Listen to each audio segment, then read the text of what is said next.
Good morning. It is a Friday edition of Glenn Clark Radio. That would presumably make me Glenn Clark. And then it's Griffin's here. And it's Friday, so Stan the Fan Charles is back in studio with us. Chief Grand Poobah at Press Box. Good to see you, sir. I wasn't here last Friday, correct? Or was I? No, you were. Yeah, you were here. We did our first half. Yeah, we did. Last That Friday. did happen last Friday. That is the thing that occurred. So, I don't know. It was a great show. It was probably the best one we've ever done. Probably just a magical show. Good Were to see you. things moving around last Friday? I don't know what was going I on. No, saw that the was no. Well, hallucination. nothing happened today. Okay. Yeah, you just made that up in your mind. Yeah. You won't be able to see Griffin today because reasons. We don't know what those reasons are. Well, it's almost like a semi-permanent suspension. Oh, we could He's only just off we camera. Could only wish. Yeah. Could only wish. It's been a bit of a rough week around here. It's been a bit of a Technical. a little bit of everything. Little bit of everything. Well, I'm here. Going It's on. okay. Ma- Uncle Stan's here. I think what we learned is we can never take 2 days off again. I think that's what we learned, is that it will never happen again. And so, I don't know, everything goes to hell. You take 2 days off and the entire production falls apart. When's the 4th next year? I would assume it's on a Wednesday, so Right. that would work out. Like, we would only take off that day. Right. It's just a very difficult thing coming in for 1 day and then being off again. It's a very difficult I thing to do. understand. Mentally, it's Yes. it just seems like it should be a break. Exactly Yeah. right. So, but Gotcha. I regret it because everything has gone to hell in the time since then. Everything hear in that. the world has gone to hell. It's Sorry to hear it's that. okay. Including, apparently, we can't get guests on the show anymore. Although today we do have Russell Dorsey from Apple and Stadium, among other places. Longtime NFL, or not NFL, MLB reporter. We'll check in before the Orioles are on Apple tonight against the 8:10. Twins. At Yes, 8:10. to open up that series. And tell me about our other guest, Stan. Dan Zielinski. Had him on about 3 or 4 years ago. Was looking, sort of had my eyes open, was reading some stuff. What is his thing? Has his website? Baseball Prospect Journal. Journal, right? Okay. Yep. Yeah, he's really on top of things. Very nice kid, and on top of things. Really knows his stuff. Obviously. So I thought we could sort of ask him a little bit about some of the top guys in this draft. Ask him who the Orioles could be targeting at 17. It's been a long time since they haven't had like a very high pick, which generally is a good sign that you start to move. Like next year, couldn't you see the Orioles ending up like at 25? They're on track for Yeah, that at the yeah. moment. We'll see if that continues. Yep. Last Yep. night certainly eases the fears that some people had about where this was going. Yeah. That in mind, Stan, I 2 days ago somebody would say, well, you were a sky is falling guy. I wasn't a sky is falling guy. I feel the same way today that I felt 2 days ago. What they've gotten over the course of the last 2 days, one, was some offense, which they weren't getting a whole lot of before that. But more importantly, I told you then I always thought the offense would be okay. I thought that Cedric Mullins was going to get back to being Cedric Mullins. Mountcastle would be back to being Mountcastle. We'll see about that. I thought the offense would get better. The concern, of course, is the other side of things, and Kyle Bradish has not been the guy to be concerned about. Like, as I said a week ago, he's been this team's completely unsung hero.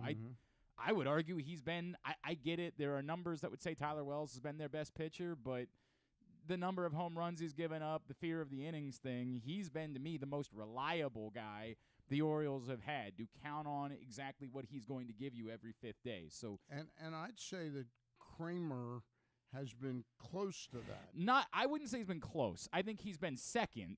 Right. Well, no, not second. Wells Tyler is Wells is probably definitely been more. Probably even first. I think Kramer's been more a part of the solution than he's been a part of the problem, That's a but good he's way to been a put it. good part of the problem at Yeah. times Yeah. too.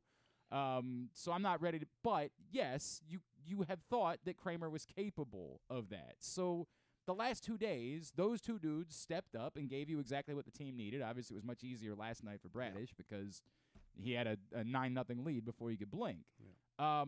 But beyond that, what you're going to get now from Kyle Gibson at this point has become one of the more disappointing turns of the season. And then the fifth spot, which is an utter crapshoot, they're going to throw Cole Irvin again tonight, and then I think we'll kind of see from there. They survived him not being good on Sunday. He, thanks to some miraculous defense, only gave up 1 run despite allowing 9 base runners in 5 innings. They had a chance to win.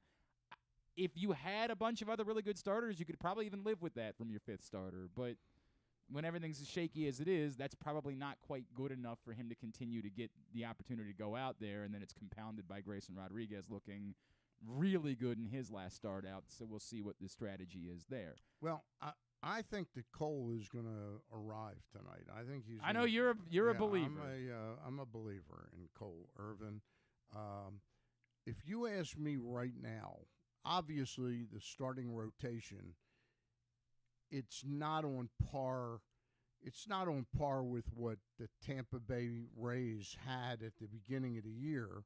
But now Glasnow pitched a horrible game last week against who was that against?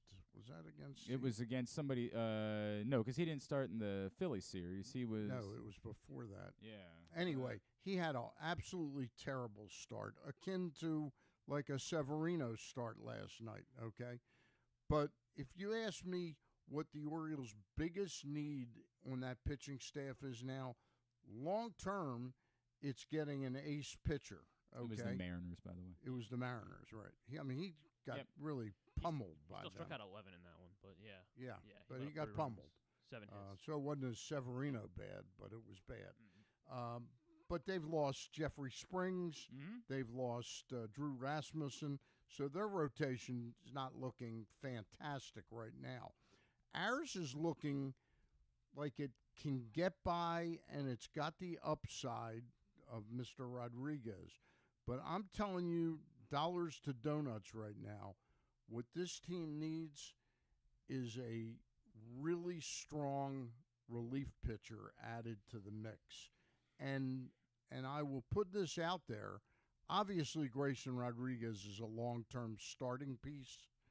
I'm just telling you, in the old days, Mike Flanagan, Dennis Martinez, Storm Davis, all the up-and-coming Oriole pitchers, and by that short list, there weren't many of them back then, but they all, Sammy Stewart, they were all guys that were used in long relief.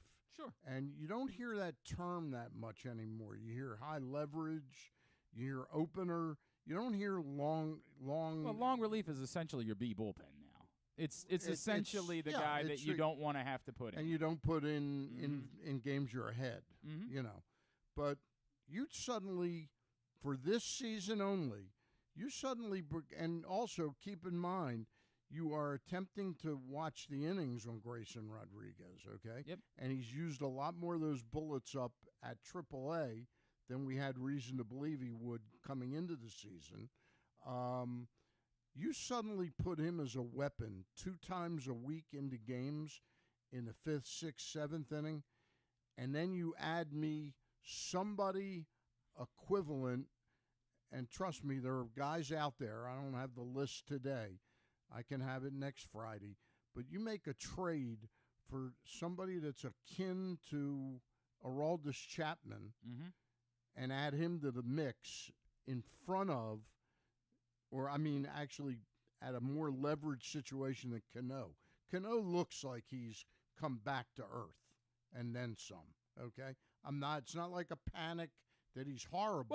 Well, he's been shaky as hell, and yet he's still probably your second most reliable reliever. Right, and that's my point, yes. is you get somebody like, and I did not want Chapman. I don't like the baggage that Chapman brings. But you bring me somebody that's really good, and you saw the package that Kansas City got for Chapman on a 1-year deal. That's what we need. We need somebody to bridge that gap from now, Coulombe and Cano, to Bautista. You need somebody there, and I would be using Grayson Rodriguez much more as like the 5th inning to the 7th inning. And I'm not, I've talked about this with Grayson for a little while now, and I know your focus is the development with Grayson Rodriguez. Right. Mine has been, the guys you have just aren't good enough. You have to cut these innings some sort of way. So I've never been opposed to Grayson Rodriguez being a guy that gets thrown into the bullpen at all. Like you've got to get through all of these innings somehow, some way. The guys that are giving them to you aren't good enough to do it. On the flip side of that, however, is we have to go back. You are bullish about Cole Irvin, and I understand that. Cole Irvin has not been. I wouldn't call myself bullish. I just don't think I've watched the guy for 2 years. Granted, it was pitching home games in Oakland, right? And granted, it was pitching on a team that was pretty horse crap. So there's a different type of pressure, sure, that Cole Irvin is facing pitching tonight, and frankly has faced every game for the Orioles since he got sent to the minors. He's jittery when he goes out to the mound. There's a microscope on him for sure. I think he's going to elevate his game tonight. I hope you're right about that. It would be great news I wouldn't for say the that Orioles. I'm bullish that he's going to win 9 games the rest. Well, of I'm not the trying to season. say that, but I'm saying you're bullish that he's part of the solution. Yeah. And nothing that we've actually seen has yet to suggest would that's agree true. with And that. this isn't me making fun of you. It's that I understand that. your opinion is that, and I respect that. For me, he has to be pitching for his job every time at this point, because the point about Grayson has to involve there being a better option to be the 5th starter in order for him to be able to come out of the bullpen. And to this point, Cole Irvin has not been that guy. But if he goes out and, has a dynamite start tonight, then he's going to earn himself another start coming out of the break. And if he can put 3 or 4 of them together, then he'll be comfortably in the rotation again. Look, Dean Kramer was pitching for his job a couple months ago in Atlanta and has been just fine. He was down. Because of Gibson's stature as the veteran, we're not talking about him pitching for his life each time out. No, and he did a little bit more. He's There's definitely no done question. more. His body of work. Yes. His body of work. While he's for the been Orioles is disastrous of late, he had a better stretch of starts before that than anything that we had seen from But Irvin. I wouldn't refer to his start at Yankee Stadium as disastrous. It had a couple missteps. It certainly wasn't as bad as the start before that. There's no question about that. That one absolutely qualifies as disastrous. That was a stinker. The other kind of issue that stands in front of the Orioles at the moment is the Ryan Mountcastle thing, as you alluded to a second ago. And it's this weekend. I was trying to do the math on the date that they would have to make a decision by. It sort of depends on whether or not, because they said he was on rehab starting on the 20th, so it just depends on whether they count the 20th or the 21st as the day that the rehab assignment actually starts in order to get the 20 days, because if it and we've decided, we've figured it out. It's 20 days, right? 20 days for non-pitchers. Okay. 20 days that a non-pitcher can be left down there. So this is the tricky part, because there is a big difference, obviously. If they can just get this through Sunday. Can Mountcastle catch? I don't think that he can catch, but boy, it might not have been a bad idea to. Although all of a sudden McCann's getting hits last night. Everybody was getting hits last night. That was a wild, wild night. So the first game. That home run that Gunnar hit was the second one. Yeah, it was just absolutely gorgeous. It was a bomb, no question. The first game he played with Norfolk was the 21st. So that would make it 20 days on the 10th, which would be great news for the Orioles because that would be Monday. And it would get you through this weekend. Right. Now, I still think I don't know how the All-Star break affects these things, and they would have to, I would think that they still have to put you on the answer can't be they don't put you on the roster. They would still have to make a roster move, even though they have no games to play until Friday. But they could choose to option him. They could still choose to option him. That's part of it. But again, that feels dramatic. That feels like that these are all on the table. Optioning is on the table. However, of course, Ryan Mountcastle has started to hit at Norfolk. He started to turn things around a little bit. He had what's his average now? It was 250 2 days ago. Which was significantly up from like 103. It is now. It's 224. So I don't know what happened there. Hang on a second. I'll tell you in a second. Last night he went 1 for 4. Okay. That doesn't really make any sense. He got 1 home run. Yeah, he's one home run. How many RBIs? 4. And what's the on base percentage? It is 283. Thank you. 283. And what's the OPS? 589. Yeah. That sounds very well, optionable but again, to me. But part of that, of course, is that he didn't have a hit for the first like 10 days. Yeah, but you know? you don't take that off his I record. understand that. Okay. It still goes on your permanent record. I'm not suggesting that it doesn't, but Look, I'm not look, I think everybody in Baltimore that listens or reads me knows how I feel about him. But I am not burying him.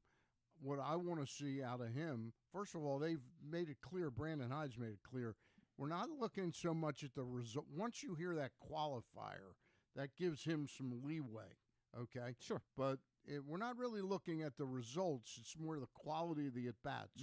Well, I can tell you that the quality of the at-bats is not very good with an on-base percentage at AAA of 269 or whatever it was, 270.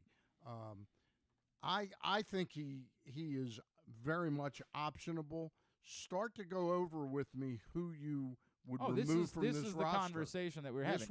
This would start to be Mateo gets DFA. Right. All of a sudden, when Frazier thought maybe he was playing for his job, he starts coming to life. And he's shown himself also the versatility. Didn't he look a little better in left field than Isaiah Kiner-Kalefa? Well, I mean, if that's the bar, yes, no question. That was a disastrous performance. And I could tell it was a disaster on Henderson's home run, the way he was tracking that home run on the first at-bat. He looked like he thought, well, I got it. And it was like 10 rows. But I don't, again, unless, and there's twofold here. Unless Aaron Hicks is going to be out, there's not going to be a ton of at-bats for Frazier to be had in the outfield. Right. But what he's done at the plate this week has been a guy that looks like he knew that he was in a little bit of jeopardy and came to life and said, I get it. I'm not getting the job done defensively. I've got to be more productive offensively in order to justify why it is that I'm here if he wants to stay here. The Hicks thing becomes the first question, right? If Hicks is legitimately hurt, then this is going to be easy. They're going to bring Mountcastle up to take his spot, and that's the way that it'll go. But if he's not, to your point, yes, something here is dramatic. Now, they could, if they wanted to do it this weekend, just send Bizzardo back down for the weekend, but they'd have to deal with that. They're not going to carry one less pitcher coming out of the All-Star break. I would agree with They're going to have to get that back. So they would only be doing that to get through the weekend, knowing that in a pinch, they could probably get an inning on Sunday out of Dean Kramer. They could bring Chris Valamon up. No, he's unfortunately Lord Voldemort is He's a guardian. Boy, it was. Well, I always have the memories of the one inning that you came in and mop up duty. He got the pleasure. He gets to say forever he was a Baltimore Oriole. It happened, but never again, probably. But yeah, the option would be if you felt inclined to do it this weekend to send Bizzardo down, and you didn't have to use any of your real relievers last night, so you're not really worried about those guys for tonight. I would just rather Mountcastle be brought up. It's almost, I know it's not the same as Rodriguez. You want to bring somebody up who's not struggling at the minor league level. You want them to kind of knock the door down and say, hey, I'm a major league player. Grayson Rodriguez has gone down and done that. Ryan Mountcastle, although trying to overcome some mental stress plus the physical stress of dealing with vertigo. But do you get a clear picture of exactly when he had vertigo no, we and talked when about he that. hasn't? Yeah, we talked about that. For the record, in July, and this is over 6 games, Mountcastle's hitting .308. Okay. Slugging .462. Okay. For Norfolk. For Norfolk. Okay. So their argument might be, well, yes, of late he is doing that, and they would also say, and this is a rehab assignment. It's not the same as a minor league player. But I get your point, and given the roster crunch question becomes if Aaron Hicks isn't really hurt, if he's only out for a couple days. The other complicating factor here is the Austin Hayes thing, which he says he's going to play this weekend. The thing they can't talk about, but I have been questioning this week is, did they know he might not be available this week, but wanted to do him the solid of not putting him on the IL so he would have to miss his first career All-Star appearance? Right. And that becomes complicated, too, because now if Hicks is going to be out, you're really living dangerously if Hicks is going to be out for another couple of days but doesn't have to go on IL. having 2 roster spots being wasted by guys that can't help you at the moment. Right. And that becomes a further complication. They did that the other night when Westberg and Hayes were unavailable. Right, and there was correct. a situation screaming for a right-handed hitter. So that's a tough spot for them to be in, too. Hopefully, Hayes really is available again this weekend, and that's not a problem. And if Hicks is going to miss real time, then they don't have the same problem with Hicks, where, like, if Hicks definitely can't play this weekend, they could essentially say, dude, we're putting you on the IL because 10 days, you're going to miss, like, 2 games, right? Like, we're talking about you being available. If they can go retroactive to yesterday, he would be available again by next weekend. Right. So, that would be the option at that point. If Hicks is going to miss the rest of this weekend, presumably they just go ahead and put him on the IL and go from there because they don't have any games to play until, again, next Friday. But these still present even if that's what you do in order to get Mountcastle up, you're going to have a problem again next weekend when Hicks is ready to return and somebody's got to go. Right. So are you bringing? It's very interesting then. I mean, what I've suggested is that the bullpen late innings is very much a need on this ball club. You can't try and win a division with wondering which Brian Baker you're going to get, which CNL Perez you're going to get, you just have which Michael Baumann you're going to get. That's just not good enough to win the division. I don't disagree with you. And the division is within reach now. It really is. Well, but I mean, Tampa. Sure, they're 2 games back in the loss column at the moment, right? Like 100%. But Eduardo Bizzardo is not making that difference either. It's going to be a great name in Orioles history. Somebody's going to bring that up to me in 10 years and say, Eduardo Bizzardo. I'm going to say, that's not a real thing. Yeah. You're making that up. And they're going to say, that would be a good bobblehead. The Eduardo Bizzardo. The Bizzardo bird. bird. Explodes. Right? Something along those lines. Look, we'll see. Again, as I said, the option would be to bring Bizzardo down to get Mountcastle here this weekend. But to your point, it does seem like the most logical thing at the moment is to say, dude, sorry, we're going to option you until you do this for another 2 weeks and you look like you're fully right, and then we'll go from there because we have the no pun intended option to do that, and at the moment we think it's the best thing. O'Hearn looked a little shaky for a minute. Now he's heated up again, right? Everybody that was looking shaky, with the exception of Mateo. And Mateo is they got to face Luis Severino. It helps. Everybody can get healthy when they face Luis Severino. And the argument for Mateo still comes back to are you willing to keep someone on your roster to only be a late-inning defensive replacement and pinch runner? And that's not been something that the Orioles have liked to do in the Brandon Hyde era. It's not something they say publicly, but I've compared it to the way the Ravens, when they acquired Yannick Ngakoue, everybody said, well, this is great. They're finally just going to let somebody be a third down and pass rusher and not try to force somebody who's not a complete player to be a complete player, and they didn't do it. And Yannick Ngakoue didn't work here because he's not that guy. Yeah. The Ravens say, if you're going to be an edge rusher on this team, you're going to have to play. You've got to. We're not putting guys on the field to just be third down edge rushers. We don't do that. The Orioles, for the most part, haven't done that. Maybe Ryan McKenna started to show that they're more willing to consider guys in specialist roles that are on the roster, but I think that's the eternal Mateo, because if the answer on Mateo is if he's going to be here, he's going to have to play, then I'm more inclined to say then he shouldn't be here. Yeah. You know? I mean, I'm pretty close to at that point right now. Yeah. But I don't mind. I mean, there's no question that he is a superior shortstop to anybody else on this roster right now. Yeah, on the roster right now, I don't disagree with that. Yeah. I mean, part of it, by the way, is just calming down a little bit. That throw that Gunnar Henderson unfortunately hit Pete Stenda, the cameraman, with was just a dumb. The play was running behind. He was trying to force Frazier something. Bobbled the ball, which made the double play unmakeable. Yes. You just have to. Discretion is the better part of valor. Agreed. And I think Gunnar, and I talked about this with Luke. I said, boy, these plays he makes are like really dumb. And he goes, trust me, he is not dumb, because Luke did the article last year on him. And he's just a highly competitive. It's a crime of aggression, Yeah, right? yeah, Like, yep. and a lot of times people say, well, we'll live with crimes. And certainly he was not attempting to, what happened on that throw is awful. But Yeah.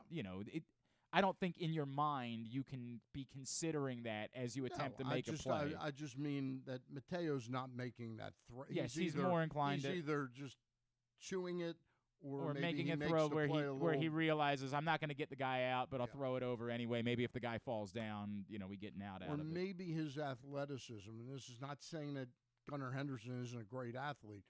Maybe his ability to move a little faster. Just the play gets made, and all of a sudden you got a bang bang double play. Maybe, But maybe it was. I mean, the play was Frazier's fault.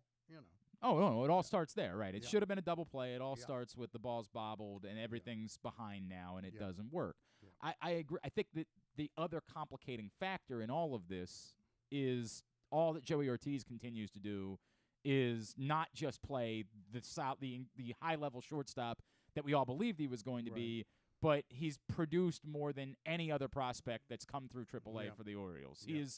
He's been a better hitter than not only we could have ever expected, but better hitter than the guys that we've thought of more highly than him. Yeah. And at some point, I get it. Everybody assumes that he's going to be in a trade, and I get Yeah, it, right? yeah. Like, there's only so many guys you can trade from, but at some point, what are you doing? Like, why are you leaving someone just to sort of toil away at AAA when there is nothing that absolutely zero left for somebody to prove at AAA? And that's, I think, the more complicated Mateo question is, why would you continue to put the guy on the roster at all if you have somebody that's clearly a better alternative? And it would only come down to the point if you want But him to be my point is, you look at the return that Kansas City got Mhm. for Aroldis Chapman, and granted, again, it's 3 months of Chapman, July, August, September. Then Chapman looks like he'll make big bucks again for presumably. like a 2-year, Mhm. $20 million Sure. range or $18 million range. And Texas may very well be willing to spend in that regard. But what could the Orioles get late inning reliever for Mateo? Mateo and something, or Mateo right even up. That return that Kansas I City know. got is a pittance of value. Cole Raggins and some 17-year-old kid who's a flip of a coin. I you just know. get the sense that teams would rather have the 17-year-old kid than Jorge Mateo at this point. Like, I just Depends upon the team. Yeah, it depends upon the team, and it depends upon what it. I mean, like, if you're trying to get Joe Kelly, who's been awful, I don't know why you'd be trying to get Joe Kelly at this Right. point, but let's just throw him in there. Maybe Chicago, in their mind, thinks that he could be a helpful piece, and they're not really ready to rip this whole thing up. And Yeah, I have to do a little research Yeah. on who the right names are. But yeah, it could be coming. it is extraordinarily tough, and I don't know Yeah. that I have the answers. How about Hunter Harvey? Sure, Hunter Harvey is a guy. He's been doing good. He's been doing good. Yeah. I'm kidding. Yeah, Of course he's doing. yeah. He's doing phenomenally well. He doesn't look like a stick figure anymore. Has he He put looks on like a weight? real I haven't- man, I haven't yeah. noticed that. Yeah. Has he put on weight? Yeah. Hunter Harvey, what's he weighing in at now? I'm trying to figure out if they've got him listed at something. They've got him listed at 239. That's I mean, he was like 185, 190. that is a thing. For whatever it's worth, the baseball trade calculator, it has Mhm. Jorge Mateo at a 2.9. Mhm. Joe Kelly's at a 1.5. Look, the problem being, do you want Joe Kelly? Like, he's staying. Do we want Keegan Aiken? Do we Like, want he's a guy. Yeah. You know what I Yeah. mean? Like, and if you want to just take a guy, and if they, for whatever reason, want Jorge Mateo, by all means. But I'm going to guess the calculator is manipulated still by the fact that he did produce at the beginning of the season for a little while, and I don't know that anybody else is Can you give us some that. candidates that are in that 2.9 range? Yeah, right. How do you trade 2.9 for? What is Hunter Harvey? There you Hunter go. Pull Harvey, up what Hunter Harvey is. 8.3 is his rating. He's Not now gonna- an 8.3. That is. I mean, he's pitching to Yeah. a sub-1 whip this year. Yeah. Like, I get it. He's been really good. I don't. Hey.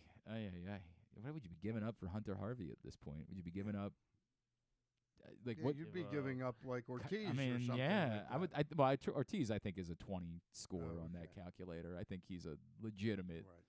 I don't know what the Orioles is. Beavers an 8? Let me see. What's an 8 in the Orioles system? Yeah. Norby's a 6.2. Boy, they are really down on Connor Norby. Mountcastle's an 8. All right, there you go. Solve all your Mountcastle's what? problems. He's an 8? He's an 8, yes. Mountcastle for Harvey, straight They up, live baby. together. We'll throw in They have Mateo. an That's right. They're apartment best together. friends. Yeah. Exactly right. That They would be a always weird trade. giggled. That would be a weird trade. That actually would be a great It'd be a trade. great story, no doubt. No, because the Nationals need. Yeah, they needs- could see that they They need a lot, yeah. That's true too. They do need help. Throw in Mateo and Mountcastle.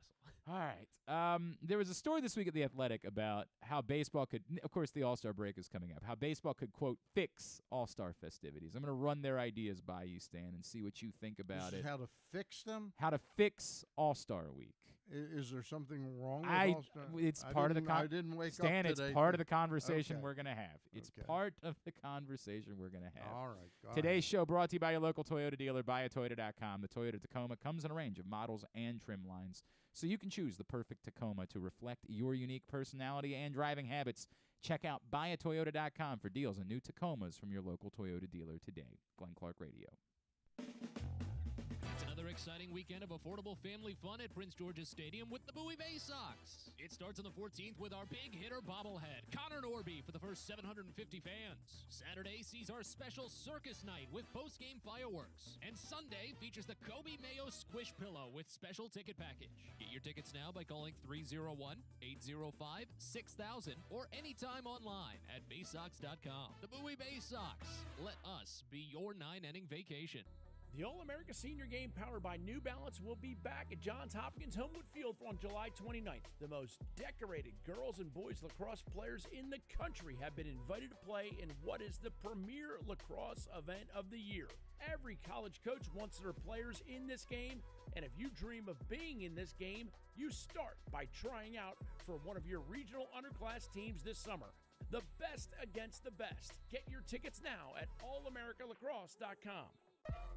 Are you a diehard O's fan looking for the perfect way to show your team spirit? Look no further than Birdland Sports. Birdland Sports is a small business run by fans for fans. They offer a wide variety of unofficial O's merchandise, from the Birds Are Coming tees to player cartoon shirts and more. And the best part? Their prices are more affordable than the big guys. So head to birdlandsports.com and grab your gear today. Show your support for the Birds with Birdland Sports. I'm Michael Jangrandi, president of AJ Michaels, your carrier energy expert for 44 years. Save money, energy, and make your home more comfortable and virus-free. Find us at ajmichaels.com. That's ajmichaels.com. The latest edition of Press Box is available now. On the cover, Dave Ginsburg remembers Goose as he looks back on the impact that late Tony Saragusa had both on and off the field here in Baltimore. Plus, he explains how Goose's kids are working to continue that legacy with the Goose Flights program. Also inside, Todd Karpovich profiles the path Tyler Wells has taken to becoming a star in the Orioles rotation. And you'll find a special summer travel guide with information about events and activities throughout the state. Pressbox is available for free at over 500 area locations, including 60 Royal Farm stores. And you can always find the entire edition, as well as the best daily coverage of the O's, Ravens, and Terps at PressBoxOnline.com. That first sip. That first bite. Start your day off right with a delicious breakfast at Royal Farms. Choose from a fantastic selection of fresh Royal Farms breakfast sandwiches and top it off with a rich hot cup of the freshest coffee in the world. At Royal Farms, breakfast is available day and night. It's the freshest breakfast in the world. Real fresh, real fast. Royal Farms.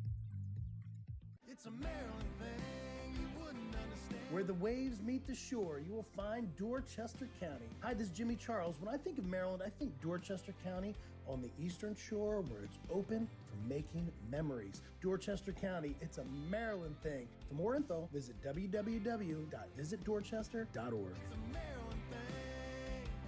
Hell yeah. It's a Maryland thing. Hell yeah. If you miss anything on the show, don't forget that you can watch full episodes at youtube.com/pressboxonline, and you can download podcasts on Apple, iTunes, Amazon, and Grindr. Wait, did I say Grindr? I don't think that you would find it on Grindr. Not that I know what's on Grindr or anything, I swear. On second thought, you know what? I don't care what you think. Here's Glenn. All right, back in here on GCR. Stan the Fan Charles is in studio with us. That's Paul Valley. That is right? Paul Valley. Who It you hear? sounds to me exactly like if you gave the script to Griffin, the exact same way he would read that. I don't think script. he would have the same inflection that think Paul he, has. I think he. I don't only say care, that because we you did give Griffin some. You're saying I have some more scripts. inflection? know. No, we had to work on inflection a little bit with Griffin. It was I like he's the very second, young in second his. thought. I don't care what you. That's Griffin. to me. All right. That's Griffin. You did not have a normal week show wise. No, didn't end up doing either show. Correct, Yeah. but you're back starting Oh, on my back. Your Oh, back my hurts. back, yeah. Your back hurts. Yeah. You will I'm be going back on the IL. Yeah, right. You will be No, back. back coming Monday. Monday. On. All right, With very good. the boys, and Gary and I will be back on next Thursday. Excellent. Next Thursday, we're going to have Bill Stetko on. Talk about the gotta get 83. get permission from the club Right. to get their employees, so I'm anticipating that won't be a problem. Talk about do a deep dive into the 83 season, refresh some people's memories about the 2 7-game Yep. losing streaks. Yep. You know. We've been having guys on every week all summer as we've done our own kind of 40th anniversary celebration, and it's funny talking like the guys that were there for 79. Yeah. It's the only thing they talk about 83. Like I'll bring up like I was talking to Bumber the other day. I'm Yeah. like, you know, how much of it was kind of knowing you were at the end and this maybe was your last chance, and he was like, the only thing I thought about was 79.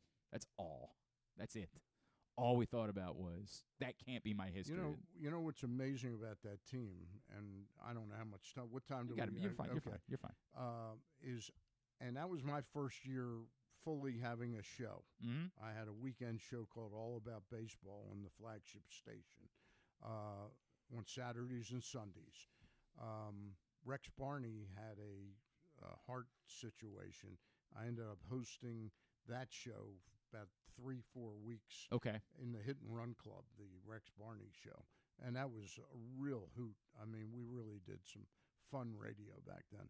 But unlike this. yeah, I had forgotten. No, nothing's like this. I had forgotten just how well the team played. You had this 2 7-game losing streaks, one in May, one in August. You also had 4 other 3-game losing streaks, which seems fairly significant. So together, those 4 3-game losing streaks and the 2 7 games is 26 losses of your total losses of the season, which was probably like 65, right? And so 63. So then like think that. about how they had to play in all those other games. That's right. the point. Is the streaks after the losing streak, and in between all those, they were 40 and 5. It's not as sexy as the Tigers starting the season 35 and 5 with the Tampa Bay Rays, you know, and it's just they played remarkably well when they were really on. They really played well. Of course, the celebration is the first weekend of August when the Mets are in town. We think that means Buck Showalter will be returning, but that is they're hot. All of a sudden, yes, they started. Won 5, I think 5 in a row now. So they probably have done enough to make that go away for a little while until they, Buck's not the problem there. I don't disagree with you that Buck's not the problem, but you just never know. You never know. The only thing about Buck is you wonder. It's almost like me trying to win a fantasy championship. You've got this. Yeah, he really knows how to manage. Boy, he's got a great team. There's this little black cloud that just sort of drifts over Buck's head, you know. Or the Mets maybe purposely hired him so the next manager would win the World Series. Exactly. That's just what Stephen Cohn did.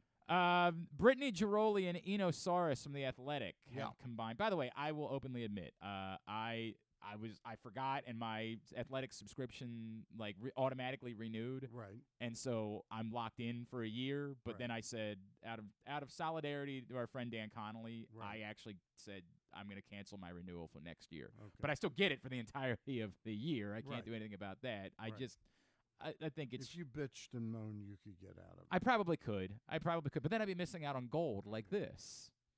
Brittany and Eno. I like both of them. I want to make that abundantly clear.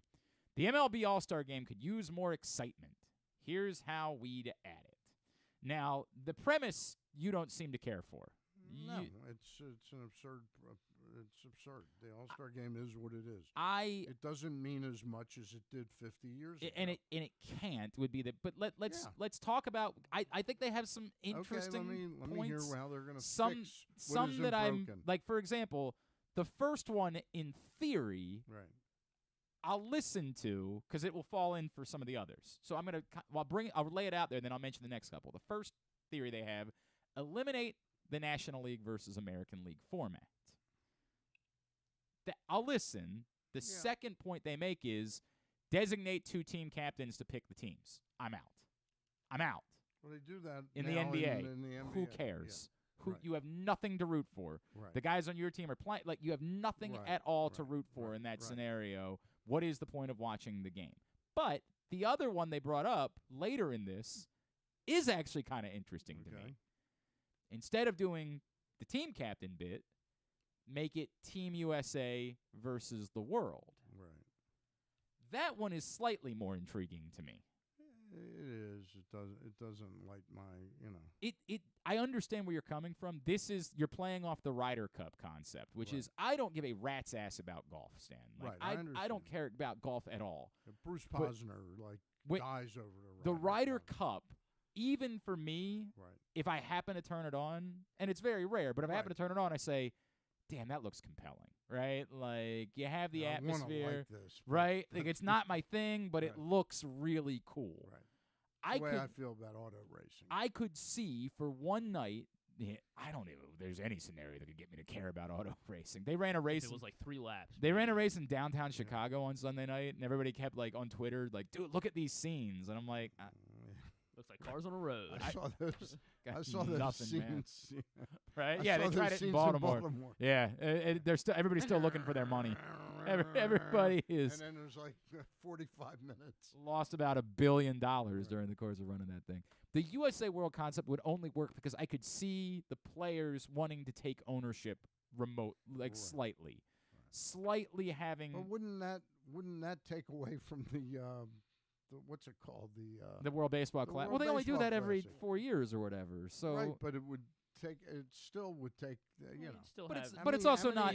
But that's also jingoistic stories do we need? But it's one game in a year. Like I feel like I don't like that at all. I think Team US versus the world does something for me at least. I think I all think the excitement that the WBC here's what I'd say. had. I think it's more interesting. Like AL versus NL, I understand the argument. It no longer means anything, right? Like there's just they tried to force they ham-fisted the we'll give you, and it was insane that they ever did that. Given that it's an exhibition game. They can't make AL versus NL mean anything any longer. You can't get me to root for a guy that plays for the Yankees and say I want to root for the American League to win the game. I just don't care. What if they did AL versus NL plus the Yankees? Then you'd have to put the Red Sox over there too. It'd just be too much. It would be entirely let's just do the too Orioles much. versus everyone is what you're saying. That's what the All-Star game. They do that in the MLS, right? Like they bring in like Juventus and they say Juventus versus the MLS All-Stars. They could try it that way.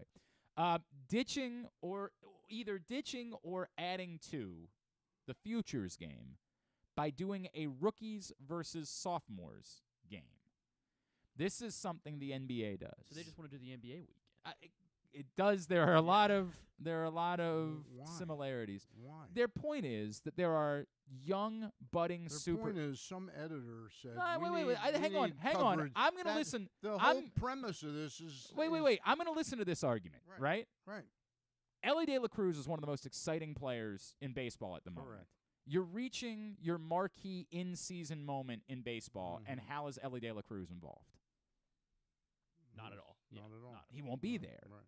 The argument that they make, again, as cockamamie as it sounds, the argument that they make is that there is something missing when exciting potential budding superstars are not involved. And you're not going to have them go back to playing in the futures game because they'd have to miss their own team's game in order to play in that because they play it on Saturday. They used to play it on Sunday. Now they moved it to Saturday. So you're never going to have the Reds say. So it means more. Therefore, you should have your best pitchers pitch more than one inning. Right. They're definitely never going to do that again. That's never going to happen. So what's the?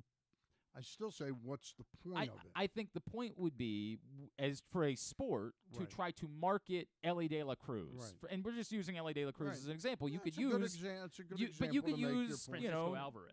You could use Gunnar Henderson. You can use a number of young, exciting players that exist in baseball that aren't. Look, Adley Rutschman's a sophomore, but is playing in the All-Star game, so he doesn't qualify for this. But there are plenty of guys that are young players that would be good to brand when you have the attention of the common fan. If you're a Seattle Mariners fan and your team weren't those same people in the Futures game last year? They were. The Futures game, they have screwed. I don't know how to explain how much they've missed on the Futures game. That's a problem too, right? That they play the Futures game when your team is playing a baseball game. Agreed. They have another problem with the Futures game. Well, they got the problem with it would be up against the Home Run Derby. Well, they could play it Monday, afternoon, I guess. They could play it. Or maybe they could the play it draft on. is. I don't know. They could play it on Wednesday when there's nothing going on. They've already added over the last 10 years. They've added the Home Run Derby and the draft. The Wednesday thing is the solution. Let's be honest about that. Playing the Futures game on Wednesday. There's nothing going on. I actually think the game would be better played on the Wednesday. All-Star game now that they don't play on Thursdays. Right. That the All-Star game should be, and then you could do something more significant. I think the players would argue we got to get 2 days off. Yeah. Like they're not going to give up a day off in the process. And so I think you're right, but I don't think you'll ever get that buy-in from the players. I think they'll eternally say it. I'm not telling you that I would be super inclined to watch a rookies versus sophomore game, but I kind of understand that even having those guys in Seattle when you're doing wall-to-wall coverage, when MLB Network is out there, when ESPN's out there to do all of their shows and to say, oh, Ellie De La Cruz, let's come. I don't know how his English is, so I don't know if they'd be, but they'd have a translator if they needed to. You know what I'd do? I would go do a focus group on kids and ask them what the All-Star game means to them. Change the name of the team to the Whip Snakes is what they're going to say. They're going to say change the Whip name. Snakes. That's a good idea. No, because that's what when I think of the All-Star game, I think back to when I was a kid, and it was so exciting to see the players that I didn't normally see, which were Willie Mays, Roberto Clemente, Hank Aaron, watch Sandy Koufax, Don Drysdale. You didn't see them 3 or 4 times a week on a game on Apple and a game on Peacock. So it means a lot less. I agree. To kids today. Right. But I'd like to hear what would excite them, and maybe some of these. I think the young people do dig the Home Run Derby. I have admitted over the years that I'm out. Like if it's on and I got. This Monday night, I would be more inclined to sit down and catch up on a show that I haven't than to watch. Now, the fact that Adley's participating, I don't know, maybe I'll look at it at that point or let Twitter tell me when Adley's up, and then I'll flip over and watch Adley, something like that. Yeah, thank you. I appreciate that. Are you worried about what this is going to do to Adley? Not his second half. I mean, was it?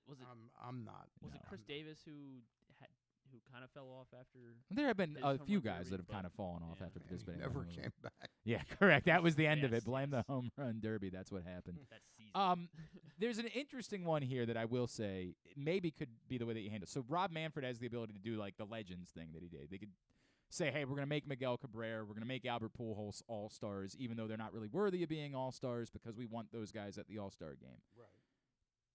Could you do the same thing with the young players? Could you do the same thing where Rob Manfred says, and we're going to take 2 guys. Ellie Deli.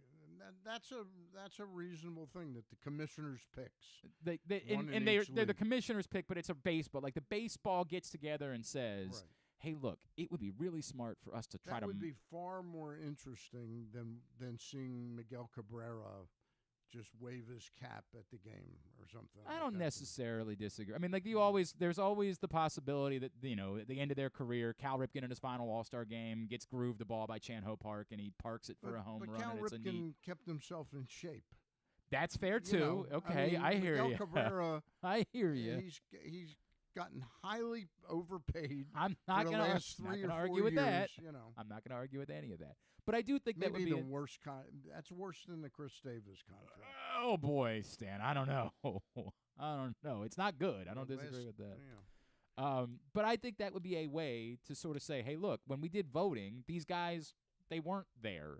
But now that we're here, like on this Sunday, on their Peacock broadcast, or during the Futures game on Saturday or something like that, Rob Manfred comes on and says, these are guys that we think are future stars of this game, and we want them to be here for All-Star festivities. And De La Cruz would be an obvious choice in the National League, and Gunnar would be certainly in the conversation in the American League. I mean, there would be, there would be other candidates. Maybe Jordan Westberg would.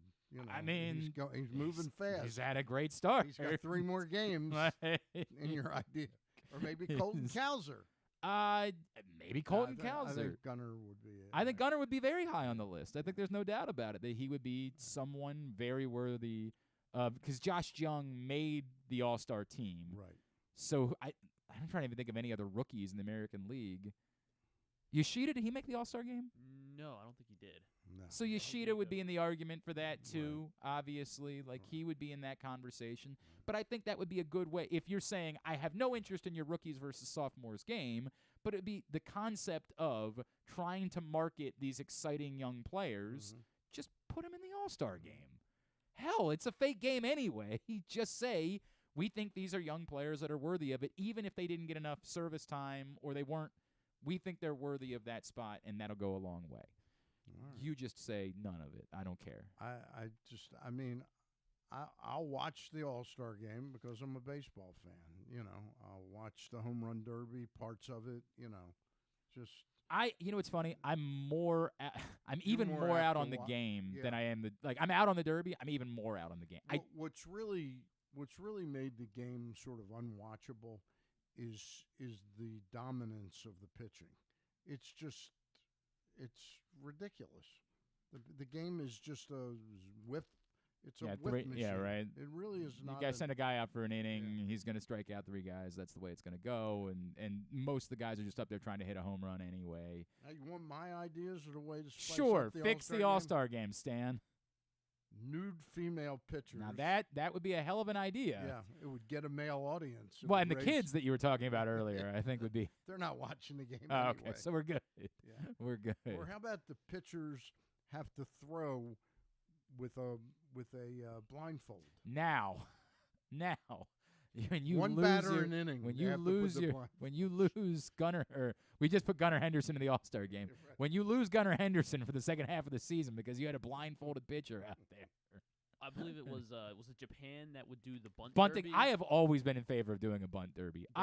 Always wanted, and they actually brought it up. They got a little silly in this column, and they brought up bringing back a skills challenge of some sort that goes beyond.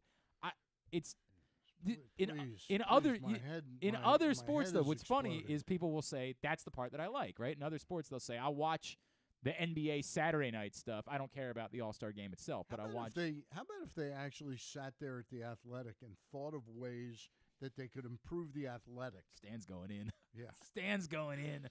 Stan is really bothered what's by the this. first sentence of this? The All-Star game? The headline was, the MLB All-Star game could use more excitement. Here's how we'd add it. Okay. That was the headline. So they've decided that. For the first paragraph, for a while. So the Athletic. Stan is on one today. For a while, the All-Star game mattered. Between 2003 and 2016, the league that won the All-Star game got home field. All right, it's boring. That was boring. Stupid, too. What else do you want to? Let's get some stuff off our chest.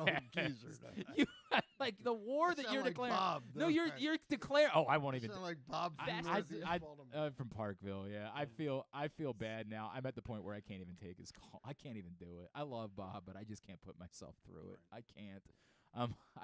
It's gonna bring my show to a screeching halt every time. I can't do it to myself. Oh man, Ralph Jaffe is teetering towards that list as well. Like I love Ralph. God bless him. Don't know Ralph. Oh, I haven't had Ralph. Ralph is check every time there's an election in the state of Maryland. Go look at the final results. He's gotten like 500 votes for everything. Okay. Governor, he comptroller. He's always a candidate, and he always calls in, and like it's. And I like Ralph. He's a good guy, but I let him call in the other day, and all of a sudden the conversation shifted to, have the Orioles ever had a good player? What? How about if Ralph and Bob do a show together? They choose the Oh, teams. they pick the All-Star teams. That'll fix it. Who else do you want to take shots at? I actually like this side of you. You're going war on the Athletic. Is there anybody else that you've got loaded up that you want to go after? No, not particularly. Oh, man, I was really hoping there would be. I like the fastest pitch. I feel like, like some of the mini games. No, you're going to have somebody get themselves hurt. Yeah, I don't like the fast. You can't do that. Like, it's not a carnival. Luke Jackson told me that you can't have Felix Bautista pitch more than 20 pitches because he threw 103 miles an hour on a pitch. So, I mean, my God. We're not doing that. We're not doing it. So essentially, I guess so they're saying most accurate throw. So like they'll just play bocce ball on the field. No, okay, now I'm listening on bocce. If we're gonna do bocce, I'm listening. All right, we're not improving the All-Star game, is what we learned. You're just gonna have to suck it up and deal with it. That's right. Deal with it. It is what it is. Take your medicine. Until next year's column at the Athletic. Stan is ready to go. How do you feel about Sports Illustrated? Have nothing against Sports Illustrated. I don't know. They've kind of sucked recently. I might have. Okay, I might be willing to load up the guns for Sports Illustrated. They have sucked in recent years. It's interesting, the Athletics model. Oh, you know what? I went after ESPN on the radio show on Tuesday. Wow. Oh my God, ESPN. For all the cuts? They fired 100 people so that they could bring you coverage, like sending out a tweet that said the Oklahoma City Thunder Summer League team is loaded. That's what they're doing now. That's what ESPN is. Somebody else, Ryan Frazier, sent me a push. ESPN sent out a push notification yesterday. You needed to know. Spurs' Victor Wembanyama says Britney Spears grabbed him from behind. His security team stepped in. Pop star refutes account. They sent that as a breaking news push notification to your phone because you, sports fan, had to know that Britney Spears was bumped into Victor Wembanyama in Las Vegas. That was imperative for you to know. That's what happened. That's what's behind that headline I saw on AOL about. She says she touched. Oh my God! Now I'm breaking it down. She says she patted him on the back to say hello. Patted Victor Wembanyama, and his security apparently tackled her to the ground or something like that. ESPN got rid of Gene Wojciechowski and Susie Colbert. Right. Now has no former NBA players to be involved in the coverage of their games. And yet they are sending push notifications about Britney Spears. People are they're going after the Britney Spears fans are going after Wemby, apparently saying that he embarrassed her. For God's sakes. All right, when we come back in, we'll preview the MLB. We'll try to do some coverage. We'll preview the MLB draft next. Stan Zielinski joins us. Stan the Fan is here. It's Glenn Clark Radio. I'm Michael Jangrandy, president of AJ Michaels, your carrier energy expert for 44 years. Save money, energy, and make your home more comfortable and virus-free. Find us at ajmichaels.com. That's ajmichaels.com. Your summer destination is closer than you think at Live Casino and Hotel Maryland. With an expansive gaming floor and incredible dining options ready for you to explore, your adventure awaits. Dine at the new Coho Korean Barbecue House coming in July or on the patio at the Prime Rib. Enjoy the summertime breeze at Orchid Smoking Patio. Limited time packages starting at $229. What are you waiting for? Book now. At Arundel Mills, must be 21. Please play responsibly. For help, visit mdgamblinghelp.org or call 1-800-GAMBLER. All electronic tolling is here to stay in Maryland, and DriveEasyMD.com helps you cruise a little easier. We're Maryland's tolling resource, home to EasyPass, pay-by-plate, and video tolling. It's never been easier to pay your way. DriveEasyMD.com will keep you moving. The Orioles are off and running, out to prove that last season wasn't a fluke, and they are one of the best teams in baseball. Hi, I'm Paul Valley, host of the Bat Around for PressBox. Tune in every Saturday from 10 a.m. to noon as Zach Goodman and I break down every Adley bomb, every Tony Tater, and every save from the mountain. Like a warm hug from Rutschman, the Bat Around has you covered with all things Orioles as we embark on what's sure to be a magical summer in Birdland. So tune in every Saturday for the best in Orioles coverage right here on the Bat Around. It's another exciting weekend of affordable family fun at Prince George's Stadium with the Bowie Bay Sox. It starts on the 14th with our big hitter bobblehead, Connor Norby, for the first 750 fans. Saturday sees our special circus night with post-game fireworks. And Sunday features the Kobe Mayo Squish Pillow with special ticket package. Get your tickets now by calling 301-805-6000 or anytime online at baysox.com. The Bowie Bay Sox. Let us be your 9-inning vacation. Whether your focus is luxury and comfort, convenience and technologically advanced connectivity, or sporty performance and aggressive styling, we've got the perfect Highlander for you. Check out buyatoyota.com for deals on new Highlanders from your local Toyota dealer today. Costas Inn has been serving up delicious steamed crabs for over 50 years. Lately, the crabs you want to eat when the weather warms up have gotten harder and harder to get. So get your crab eating game plan in place. Make sure to stick this number on your fridge, 410-477-1975. Call ahead and reserve the size crabs you want. You may be able to walk in, but you may also be disappointed at the size or maybe even get shut out altogether. So call ahead, have a plan, and then arrive on your crab eating vacation. Costas also has delicious crab soup and crab cakes. The Costas Inn at 4100 North Point Boulevard. For more than 50 years, they've been satisfying crab lovers in and around Baltimore. That first sip. That first bite. Start your day off right with a delicious breakfast at Royal Farms. Choose from a fantastic selection of fresh Royal Farms breakfast sandwiches and top it off with a rich hot cup of the freshest coffee in the world. At Royal Farms, breakfast is available day and night. It's the freshest breakfast in the world. Real fresh, real fast. Royal Farms. If you need more of Glenn, you can also hear him every Sunday with Rita on 105.7 The Fan. But also, if you need more of Glenn, what's wrong with you? PressBox is offering new sports bettors the best sign-up bonuses and promos from the 7 legal online sports books. Go to PressBoxOnline.com/offers right now and get offers like $150 in bonus bets from DraftKings after you place your first $10 bet, or up to $1,250 in bonus bets from Caesars. Time is limited to get the best offers from all of the sports books, so get to PressBoxOnline.com/offers and sign up today. Matt Torper points out the conversation we were having a little bit earlier about the bullpen. Yeah. He's not wrong. It would be kind of nice to have Tanner Scott on the roster this season. He's not wrong. Not wrong. I mean, we're going back and doing some revisionist stuff there, but, in hindsight, didn't really get anything for, not that we know of yet. Yeah. Didn't really get anything for what we got for Scott. Tanner Scott. The Tanner Scott trade netted Kevin Guerrero, Antonio Velez. Okay. I don't know who these guys are. Are they even in the Orioles system? And a player to be named later that proved to be Yaki Rivera. Okay. So I haven't really heard much about those three. Have gentlemen. not heard anything at all about those three gentlemen. I bet if we added them to the All-Star roster. Okay, and that would get people to watch. Now you're cooking. Now you've added that excitement. You spin the All-Star meter and just add a random person into the All-Star. No, 3. Okay, 3 random people. Now is it fully random? Like what? It could 1 year. No, they've got to have been acquired by your team. Oh, okay. In the last 3, then basically be I was totally going to suggest meaningless to your organization. What if you put Griffin out for an inning? You said you wanted more offense. Griffin's got to pitch for more offensive than Griffin. Who was it the Yankees put into pitch late last night? Oh, it was Connor Falefa, wasn't it? Yeah. The Orioles couldn't get any runs off of him. Kind of embarrassing. Pathetic. Couldn't score off Connor Falefa. Velez is in Aberdeen right now. All right, well, I hope he turns out to be really good. Who is in Aberdeen? One of the guys they Velez. acquired, Antonio Velez. Yeah. What about get the bottom of Kevin Guerrero? No, that's fine. MLB Draft coming up on Sunday night. At least it gets underway on Sunday night, then continues after that. Joining us now to tell us a little bit more about what we should know is the Orioles don't have a top pick, so we probably have not spent nearly as much time thinking about the draft this year as we have for the last few. He is with Baseball Prospect Journal. He's Dan Zielinski, and he's with us here on GCR.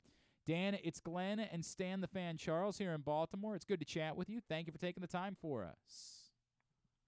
Thanks, guys, for having me on. Looking forward to it. Dan, just generically this draft, right? Before we get into the Orioles and 17, I think everybody that was watching the College World Series is very excited about Dylan Cruz and Paul Skeens. Unfortunately, those guys won't be anywhere near. But how good of a draft is this in general? This draft class is one of the deepest draft classes in the last 5 years plus. It's been a while since we had this much talent, especially this much talent at the top of the draft class. I mean, just looking at Dylan Cruz and Paul Skeens, Dylan Cruz is one of the better players to come out of the draft in some time. He was a potential first-round pick in high school. Now he's a potential 1-1 pick here on Sunday. Paul Skeens, best pitching prospect in at least 10 years, and he's got ace potential too. So this draft class is really deep, has a lot of talent on the college side, and that's for various reasons, but college talent, especially in this year's draft class, is really deep. So it's going to be exciting to see how it plays out and where these guys all go here come Sunday. Dan, it's good to talk to you again. I'm wondering what you think of the basic theory that Mike Elias has on the draft, that we'll get the arm somewhere else. We're gonna just continue to draft players that don't have the risks that pitchers do. Do you like that theory overall? It's hard to argue with it now, but your opinion. Sure. Yeah, I mean, for the Orioles, it's definitely worked, and they're not the only team with that same philosophy. And for me, I think that's a strong philosophy. I like that philosophy overall. I think there's, especially once you're starting to pick in the back half of the first round, there might be a year where you take a pitcher who slides, especially if it's from the college side, because they're a little bit more predictable than a high school arm.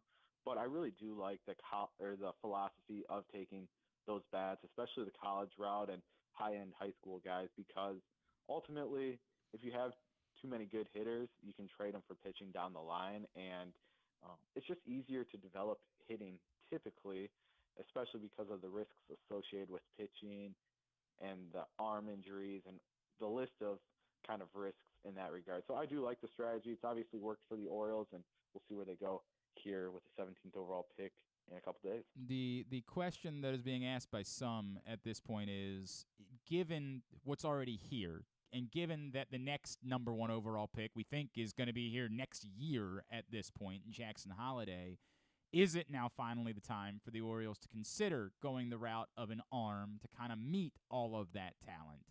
And the college arm concept gets brought up because you would need an accelerated timeline. Is there a college arm that could viably be there at 17 that you think that's a guy that could fit the Orioles timeline and could be helping them in the next 2 to 3 years as they try to move on to win a World Series? Yeah, I think the clear guy for that is Hurston Waldrop, the right-handed pitcher out of Florida. He's a guy that will definitely kind of be in that teens range, could be still on the board when the Orioles pick, and definitely is a possible option there for the Orioles. They've been connected to him throughout this year's draft cycle, and there's a lot to like with Waldrop. Coming into the year, really big expectations, transferred into Florida from Southern Miss, where he dominated hitters the last couple of years. And this season, things, for whatever reason, just did not work out for him at Florida in that pitching development program that historically has been really good over the last decade or so. But Waldrop was a little bit inconsistent. Some scouts think maybe pitch usage, pitch calling could be part of it. But talent-wise, he has ace potential. He's a guy that is 6'2", 215 pounds, a power right-handed pitcher, really good fastball, slider, mixes in a 12-6 curveball, and a splitter from an over-the-top arm slot. He's quick, he's athletic with his delivery, high 90s fastball, hard-breaking slider. There's really a lot to like with Waldrop. So if you get him in the right player development system, which I think the Orioles are, and just work with him and kind of refine some of those slightly rough edges, you really have the chance to have one of the best pitchers in this year's draft class. He's a guy that during the NCAA tournament in his first 3 starts, pitched 21 innings, had 37 strikeouts, and there was a lot of buzz around Waldrop's name going into the College World Series. Some people thought he might be pushing the top 10 and finding his way there, and then he, in the College World Series, in his last start, only pitched 2 1/3 innings, allowed 3 runs, had 6 walks, and that kind of took the air out of it a little bit. But he's someone that could be on the board for the Orioles, and I think if they want to go pitching, he'd be a great option for them. I'm just asking you this, no offense to your thing. I just happened to pick up the athletics story on this, Dan. And they have the Orioles at 17 taking the shortstop out of Strawberry Crest High School in Florida, Arjun Namala. Can you tell us a little bit about him? Yeah, Namala is a guy that's getting top 10 buzz. He's someone that's really known for his offensive tool set. 6'1", 170, 180 pounds, right-handed hitter who scouts really think has a lot of potential. He's kind of one of those patient, aggressive hitters where he's kind of aggressive, but also does take his walks when the time comes. I think scouts would like to see him be a little bit more patient at times and not swing his miss as much, be a little bit more selective. But when he connects, he has a lot of raw power, above average raw power, and can drive the ball to all fields. And defensively, there's a chance that he could stick at shortstop long term. He's an above average athlete, above average speed, covers plenty of ground at shortstop, has quality arm strength. So I think with him, Namala, you're getting a guy that could be a well-rounded shortstop for years to come, and definitely going to take some time to get to the major leagues, but the potential's there where he could be one of the better prep guys to come out of this year's draft class. Dan Zielinski, Baseball Prospect Journal, is with us here on GCR as we're getting ready for the MLB Draft on Sunday night. Stuff, didn't I, Glenn? So let me spin off of Stan asking about a shortstop because it feels at the moment like how could the Orioles possibly add another infield bat, right? Like that's all they have, right? They have too many right now. We're almost forced to trade some of those away. But the guy that locally would be so intriguing to everyone is Matt Shaw from Maryland, who is right there in that conversation. And my God, what a hitter he is. If Matt Shaw is sitting there at 17 and you're the Baltimore Orioles, do you even care? And maybe you'd throw into that Namala, it'd be in the same conversation. Do you even care about what it is that you have, or do you just say, we will solve that problem when we have to? The guy is too good for us to pass up on. Exactly. I think you take the best player on your board at number 17, and if that's Matt Shaw, he's one of my favorite college players in this year's draft class. I think he's a guy that it's hard to say he's underrated because he's going to be a first-round pick, but I still think he's a little bit underrated. He was one of the better hitters in college baseball this year, right-handed hitter who uses simple mechanics and just a short swing to really drive the baseball, uses all fields and can hit for average and power, also shows great discipline too. He's 5'11", 185 pounds, played shortstop this year at Maryland, but definitely has some position versatility. He's played second base, he's played shortstop, third base, and left field as well. So I think that's also something to consider if you're looking at a guy, especially the college route, someone who you think can maybe make it to the major leagues in 2-3 years. Yeah. He does have that versatility that could benefit a championship-level team down the line. He can also steal bases and is athletic. Teams are a little bit split on can he stick at shortstop long term. I'm of the philosophy you send him out as a shortstop, and if it doesn't work out, then you try second or third base in the future.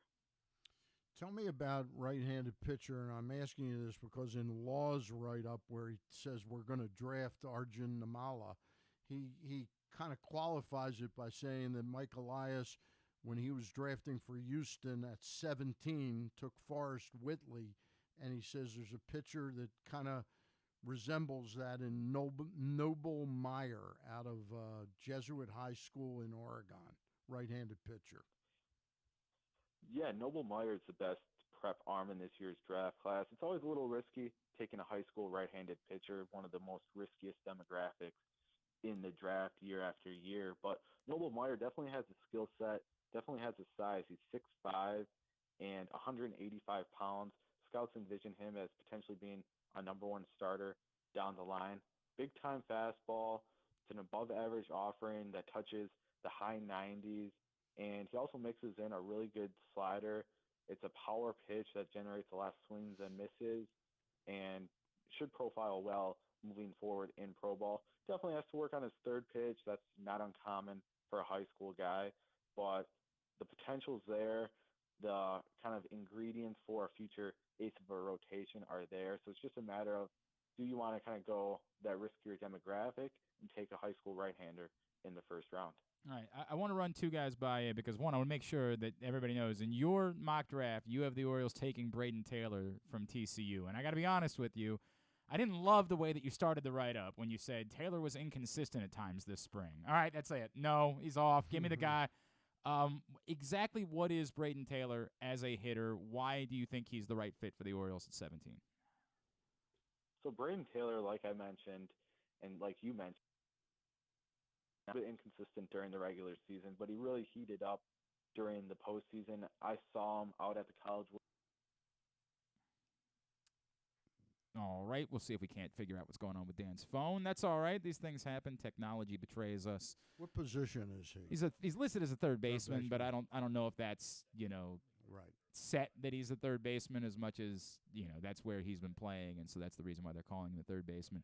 The other name that I want to get to before we let Dan go is Bryce Eldridge, who is the two-way player. That's a high school player from Virginia. Let me go back to Dan Zielinski from Baseball Prospect Journal.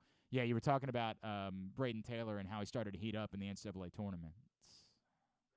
Yeah, and I saw him out in the College World Series in Omaha, Nebraska, and talking to his coaches, talking to some other coaches and just other people at the College World Series, they raved about Braden Taylor and what he can bring to an organization.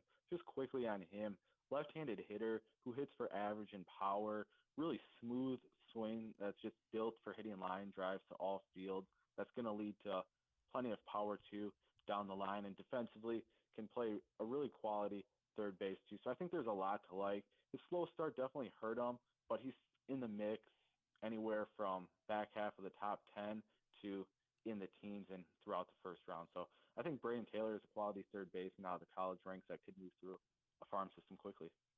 And then the guy that's, I think, really intriguing to a lot of people, is there any world in which Bryce Eldridge can somehow be a two-way player? I know. With Shohei Ohtani, everyone wants guys to be two-way guys. I just still think it's extremely difficult and takes a special talent like a Shohei Ohtani to be a two-way guy. So I think ultimately he ends up going one way or the other. I think he's probably better on the mound personally. I just think with his size at 6'7", 223, and then having a big-time fastball and slider combination, I think those are great ingredients for being a potential starting pitcher down the line.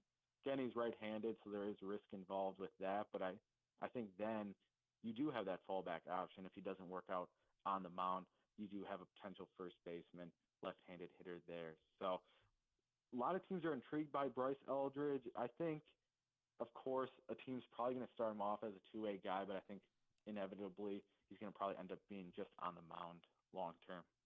Dan, you in the times I've talked to you before, you do quite a bit of follow-up on players from previous drafts. So I want to ask you about two Oriole players.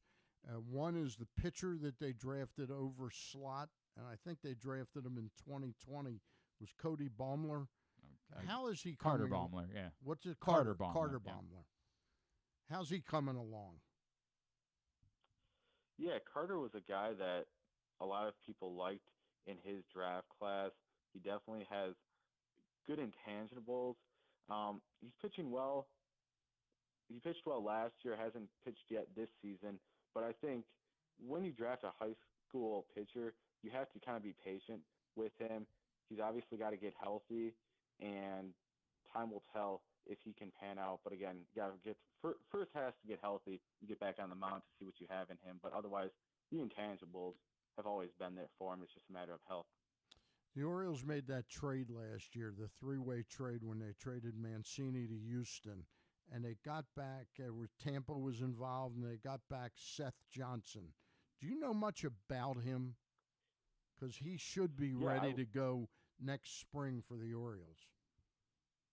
Yeah, I covered Seth Johnson a lot when he was coming out in the draft. He was a guy at Campbell who was very underrated coming out of high school. He was more of a shortstop that Campbell turned into a pitcher, and was even coming into the draft still pretty raw on the mound. He has a big-time fastball. He still has to really kind of work on his secondary pitches, his sliders, probably his best secondary pitch right now, but there's still a lot to like with him. And like you said, I think he is someone that the Orioles can count on next year. He'll be 24, 25 at that point, but still a lot to like, a lot of potential, and I think take it slow with him and make sure he's fully ready to go, just because throughout his career, he doesn't have a lot of innings under his belt. He is Dan Zielinski. Dan, you want to tell everybody about Baseball Prospect Journal and what it is that you're doing there? Yeah, so baseballprospectjournal.com, been covering the draft for close to 10 years now. Interview and write in-depth profiles on these top guys. This year I've interviewed 85 of the top draft prospects in this year's class. So provide all those profiles as well as some analysis, insight pieces. We'll have a mock draft here before Sunday as well coming out. So everything draft related you can find at baseballprospectjournal.com. Dan, really appreciate taking the time for us. Great insight. Thanks for doing this. We'll talk soon, all right? Sounds good. Appreciate it, guys. Talk Thanks, soon. Dan. Dan Zielinski from Baseball Prospect Journal with us here on GCR. Stan, I'm in a weird place, right? Where, like, unlike the last couple of years where we had been, thinking about the draft and been falling in love with these names for so much time, and the Orioles were so bad that this is what we had to give ourselves hope. I have no idea. Like, I couldn't tell you for a second now Waldrop we all saw in the College World Series, and I like Waldrop. I've talked to Keith Law about him last week. The talent is real. The question is, why didn't they get more out of him at Florida, given the talent? And are you of the opinion? And I think a lot of Orioles fans are leaning towards the idea of there being a special sauce, and we've talked about that a few times. I don't know if I'm ready to go there yet, because who are the examples of the guys that they've turned? Like Bradish, I think would qualify. Yeah. Kramer is, Kramer was acquired by Dan Duquette. That's true too. In the Machado trade. But they got this group of this system helped get Dean Kramer to this point. No question. And you could argue Tyler Wells is the same way. Like, these were not, these were thought of guys, but not mainstream correct. Guys, right? Correct. I'm telling you, I get the whole thing with Mike's opinion of high school arms and all that, but that Noble Meyer sounded very interesting to me, and I, they've got to go if they do a pitcher, and I know you don't think they will. No, it's just I'm only repeating what Keith Law told me. That's all. I have no. I want to make sure nobody thinks it's Glenn Clark saying. I think you have to pick one who's got, and this is the perfect time at 17. If you can get somebody you think is a top 5 talent, but you're getting him at 17, and you have they need to every once in a while to not worry about saving money for the rest of the draft and go get just go get a guy who could in 3 years be a number 1 starter. Maybe it's 3, maybe it's 3.5, but trying to piece together your rotation. I get it, and I think Mike is pretty good at it, like Seth Johnson. I think we'll be all going, wait a minute, this guy's terrific next year. But again, you probably won't have Kyle Gibson next year, so every once in a while, I think he's got to throw a flyer out there to get a number 1 starter. Look, I'm in a tough spot with that, because the argument is, well, you can't really debate the way they've done things. By minimizing risk, they have put in talent after talent. My opinion is that then you got the next 19 picks, go draft 16 hitters. And you end up having to pay a tax. And this is the part. You're ultimately going to have to pay a tax for your lack. You can't. This thing where everybody wants them to just be able to trade Connor Norby and Joey Ortiz to go out and get a top-of-the-rotation starter is not a thing. You're going to have to overpay for that pitching because you're not bringing it through and develop it. You're going to have to overpay. What's happened just in the 5-6 years Mike's been here now is, I can identify 10 different guys that make sense to trade for, Lucas Giolito, but they all have the added price tag of, are we going to be able to keep them? And that price of keeping those guys in 5 years has probably gone from $10 million a year to $23 million a year. Well, or add that if you want to try to trade for a Dylan Cease, you're going to have to empty out, and he's not even pitched all that well this season, and you're going to have to pay an extraordinary premium in order to try to go get a guy like that. So your point overall, that at some point it feels like you need to prioritize pitching, I don't disagree with. It was when I started the conversation with Keith Law, that was my premise, right? Again, I'm not suggesting that they do what the Angels did 2 years ago where they just drafted all pitchers. Yep. Mike, I'm fine. Draft 17 of the rest of your 19 picks after number 1. Right. But maybe take a flyer this year because you have such a logjam forming that to add another shortstop to me seems in their world, they might be saying, well, we're about to trade Mayo, Ortiz, and Norby to Chicago for Cease, so we're not going to have the same log jam. I mean, they won't trade Mayo. I don't think they would, but I don't think you're going to get Dylan Cease without giving up somebody like that. Mayo is the most exciting power-hitting prospect the Orioles have ever developed. That's an interesting. I have to think about that for a little while. Most exciting power prospect the Orioles have ever developed. Yeah. Well, if you consider the fact that the greatest power, I mean, I don't want to be disrespectful to Cal Ripken. Right. Well, I don't like. How do you compare that with Eddie Murray? Like, I don't even know how we look at the conversation with Eddie Murray, right? Like, I don't know how to compare I'm talking those. like a classic power hitter. Okay. This guy. But you're gonna have to give up something if you I'm want not giving Mayo up. If you want to get a Cease, you can't piecemeal your way to that. You can't Judd Fabian and Dylan Beavers your way to getting Dylan Cease. There's gonna have to be a centerpiece in a trade like that. And if you don't want it to be Westberg or you don't want it to be Cowser because those guys are here already, you're kind of running low on options at that point, right? And that's why Mayo has become the guy that a few people around baseball have pointed to and said, this might be, if you are confident that Kjerstad is a true middle-of-the-order major league bat, I'd be more inclined to give up Kjerstad than Mayo. I just think that you're not the thing that you feel is the same thing that a lot of other people feel, which is there's still some amount of medical risk there that you know, like I think he's erased a good bit of I think a good bit of it for sure. You know, Mayo has look. There's no question. Kjerstad, you went and saw him last weekend, right? Yeah, I saw him last Sunday and missed a home run because we left after did you really? 6.5 innings, and he hit a home run. But the first pitch he faced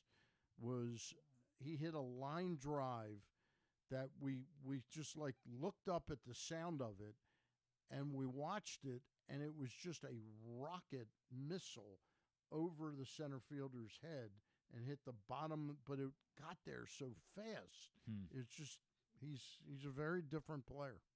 Very different. Stan, one thing we didn't talk about from last night that I want to spend, because we're going to Russell Dorsey is going to join us in about 15 minutes, so we'll spend a couple of minutes on this, was all of the brouhaha late in the game, starting with Peralta and how it appeared as though the Yankees, I don't know, out of frustration, I don't know what it was, decided they were going to start targeting. Then warnings going to both teams for some reason, despite the fact that the Orioles had done nothing. And Brandon Hyde saying, what in the bloody F? We haven't done a thing. Why are we being penalized for what they did getting kicked out of the game because of it? The necessity to give both teams a warning is, hey, we're ending this now. You don't get a free retribution shot. The argument I think that Brandon Hyde was making, that a couple people brought it up, was that, hey, they've already thrown. There was already, and I don't remember what it was. There was already one ball that was in tight before. Right, and then he hits another guy. Why are you warning just being ejected? Yeah. Now, again, the argument is still we're being penalized for what they did. Yeah. We haven't done anything, and I get your point. I don't want any of this stuff. And and you know I love Palmer. I think he's better than anybody. You could even sense a little bit of the old school coming out in Palmer last night. I'm over all of that. I am not in favor of next time they come to Baltimore, there's going to be retribution. No. I don't like it. Don't get bogged down in any of that nonsense. That's how Earl Weaver always felt that you end up losing a battle like that because one of your guys gets hurt at the next retribution. Correct. You know, all of a sudden Eddie Murray's plunked in the head. Yep. And, just end it now. Yeah. Just be done with it. Move on from it. Yeah. But it's a twofold thing. Have we gone too far in baseball where if, like, the rule is you're not allowed to argue a warning? And so Dan Iasonia would say, I didn't have a choice. Right. I've got no I have to kick. The rules say this. You're not allowed to do this anymore. It's like arguing balls and you're not allowed to do these things any longer. He was asking a question. He isn't arguing. what follows the answer to the question, Right. that could be termed if he continues. Right. But what's to say he doesn't? Because Brandon's a pretty rational guy. Sure. If he gets an answer, which would have probably been, I didn't throw him out on the first one because I wasn't suspicious. Now I am. Mm-hmm. I'm warning both teams because of the retribution factor. I think Brandon sort of goes back. He looks like he stood up for his player, you know. Is it an example? There has been a lot of talk about umpires and overreach this season, and that a group of guys that appear to be on like the endangered species list are now maybe going a step too far, almost to make it be that they're still involved in the game when we all think they're going to be going. Did you sense? I couldn't sense anything. It was idiotic to me. Okay. You know, throwing Brandon out of the game. He came out. He was just asking a question. You could read the lips, and he wasn't like MF this or you're stupid you know. It was he just came out and said, "Why didn't you throw him out before? He threw at my guy's head. Why didn't you throw him out at this one?" The thought that has been prevalent has been, if you guys think you're about to lose your jobs, maybe you take a step back. Maybe don't give any more ammunition to people that hate you already. And well, I'm not aware of this, that they're all out there. There's been a lot of talk about this season umpires being like more involved, more, and some of it the umpires have said is related to the way the rules have changed, right? That like this is what we're supposed to just say we're not doing this any longer. The moment you're out here and you're getting back, we're just supposed to say it's over, you're out of the game. But the little I think this all started at the beginning of the year with the absurd pitch clock on Bellinger when he was waving to the fans in L.A. and they were giving him a standing ovation. And he steps into the box. The umpire says, "Good to see you. Strike one." Yeah, right. Like that. There's what are we doing here? Yeah. People already hate you. Why are you giving them any more ammunition at this point to work around it? Why not maybe try to remove yourself a little bit more from the game? I will tell you this, and I mentioned it to Henneman the other day, and he sort of gruffly answered it, and it wasn't that big a deal to him. I used to know 80% of the names of the umpires when they would come to town. If I know 20 to 25% of the names, it's like every crew has 2 to 3 guys I've never heard of. I think it's a lack of experience, and just I don't know that they feel like they're endangered, but I just think it's a lack of experience. Okay, I can understand that that's certain. And we saw a sort of the old guard kind of move out pretty quickly. And I don't think it's kind of like traffic controllers and flying. It's not easy, to replace 40 or 50 umpires. I get it. I get it. All right, Stan is here. We're still going to chat with Russell Dorsey before we come back in. I want to talk a little bit about the Damian Lillard situation because it seems like it's quite weird where they seem hell-bent on not trading him to Miami, and he seems hell-bent on going to Miami. And so what are we doing there exactly? We'll talk a little bit more. Maybe we could get Brittany Giroli and Saris to write a piece about that. This is actually I am greatly enjoying how worked up Stan was about this. This actually proved to be better content than just having a conversation about it. We'll talk about that, and then Russell Dorsey. That's next. Stan's here. It's Glenn Clark Radio. Maryland drivers, did you know you can save up to 77% on tolls with an Easy Pass Maryland discount plan? That's right, 77%. It's never been easier. Pick the plan that's right for you at driveezmd.com. We'll keep you moving. It's a Maryland thing you wouldn't understand. Where the waves meet the shore, you will find Dorchester County. Hi, this is Jimmy Charles. When I think of Maryland, I think Dorchester County on the eastern shore where it's open for making memories. Dorchester County, it's a Maryland thing. For more info, visit www.visitdorchester.org. It's a Maryland thing. Hell yeah. It's a Maryland thing. Hell yeah. The latest edition of Press Box is available now. On the cover, Dave Ginsburg remembers Goose as he looks back on the impact that late Tony Saragusa had both on and off the field here in Baltimore. Plus, he explains how Goose's kids are working to continue that legacy with the Goose Flights program. Also inside, Todd Karpovich profiles the path Tyler Wells has taken to becoming a star in the Orioles rotation, and you'll find a special summer travel guide with information about events and activities throughout the states. Pressbox is available for free at over 500 area locations, including 60 Royal Farm stores, and you can always find the entire edition as well as the best daily coverage of the O's, Ravens, and Terps at PressBoxOnline.com.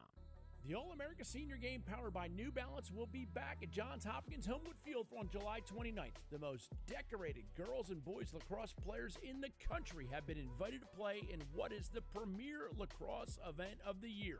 Every college coach wants their players in this game, and if you dream of being in this game, you start by trying out for one of your regional underclass teams this summer. The best against the best. Get your tickets now at allamericalacrosse.com. Your summer destination is closer than you think at Live Casino and Hotel Maryland. With an expansive gaming floor and incredible dining options ready for you to explore, your adventure awaits. Dine at the new Coho Korean Barbecue House coming in July or on the patio at the Prime Rib. Enjoy the summertime breeze at Orchid Smoking Patio. Limited time packages starting at $229. What are you waiting for? Book now. At Arundel Mills, must be 21. Please play responsibly. For help, visit mdgamblinghelp.org or call 1-800-GAMBLER. Costas Inn has been serving up delicious steamed crabs for over 50 years. Lately, the crabs you want to eat when the weather warms up have gotten harder and harder to get. So get your crab-eating game plan in place. Make sure to stick this number on your fridge, 410-477-1975. Call ahead and reserve the size crabs you want. You may be able to walk in, but you may also be disappointed at the size or maybe even get shut out altogether. So call ahead, have a plan, and then arrive on your crab-eating vacation. Costas also has delicious crab soup and crab cakes. The Costas Inn at 4100 North Point Boulevard. For more than 50 years, they've been satisfying crab lovers in and around Baltimore. Make the most out of every day in your Toyota RAV4. Available in hybrid or gas-only models. A RAV4 can get you where you want to go in style. Check out buyatoyota.com for deals on new RAV4s from your local Toyota dealer today.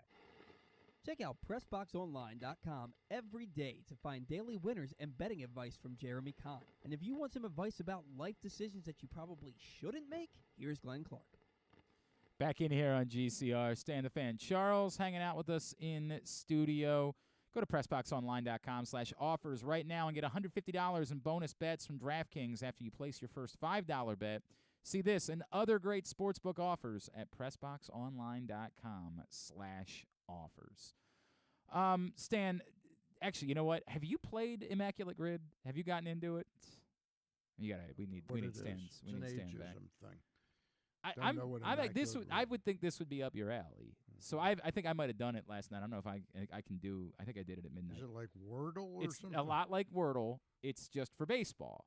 Oh. So, for example, today somebody hit me with something the other day that was like this, but it wasn't Immaculate Rib. It was Immaculate Grid. Immaculate Grid. That's that was it. You know what? That's what is it? And they've now created some for other sports, like football has like Immaculate Gridiron. Okay. I want to say. So I'll give you. They have it. The football one is up. I did. I played it for the first time last night. Is it one a day? Okay. Yeah, you get one a day. Okay. So I'll just. I'm not trying to put you on the spot. Yeah, we'll go with it. Go ahead. Can you name someone that was a Detroit Tiger who also played for the Rockies? Who was a Tiger, who also played for the Braves. Mine for that one, by the way, is probably the most random name I've come up with yet. And a Tiger that had – this was probably the easiest category. Let's start with that. Can you name a Detroit Tiger that ever had a 40-home-run season? 40-home-run season for a Tiger. By the way, this cost me my Immaculate Grid because I'll explain after. I don't want to. 40-home-run. God, Willie Horton's not the answer. Miguel Cabrera? Is that 40 home? Did that work? Yeah, okay. I think that's what I used. Okay.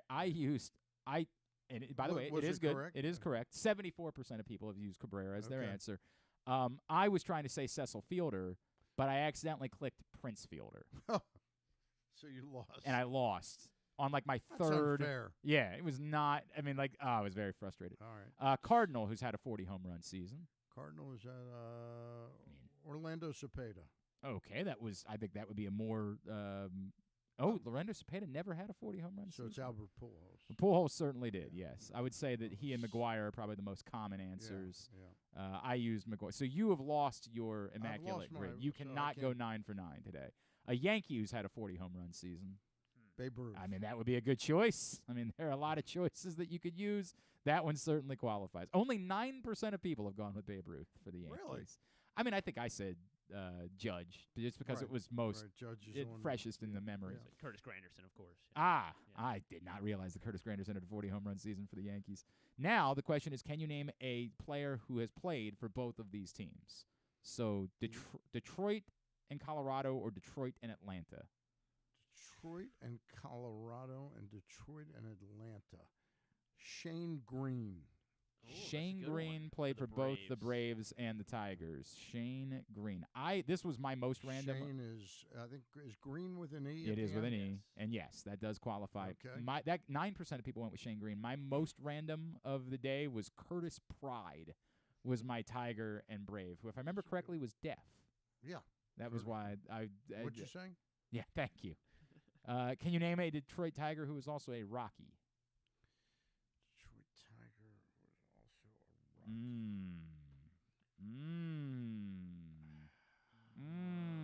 Boy, that is a good one. It is a good one. I very much struggled with it. I really struggled with it. Rocky and a Tiger.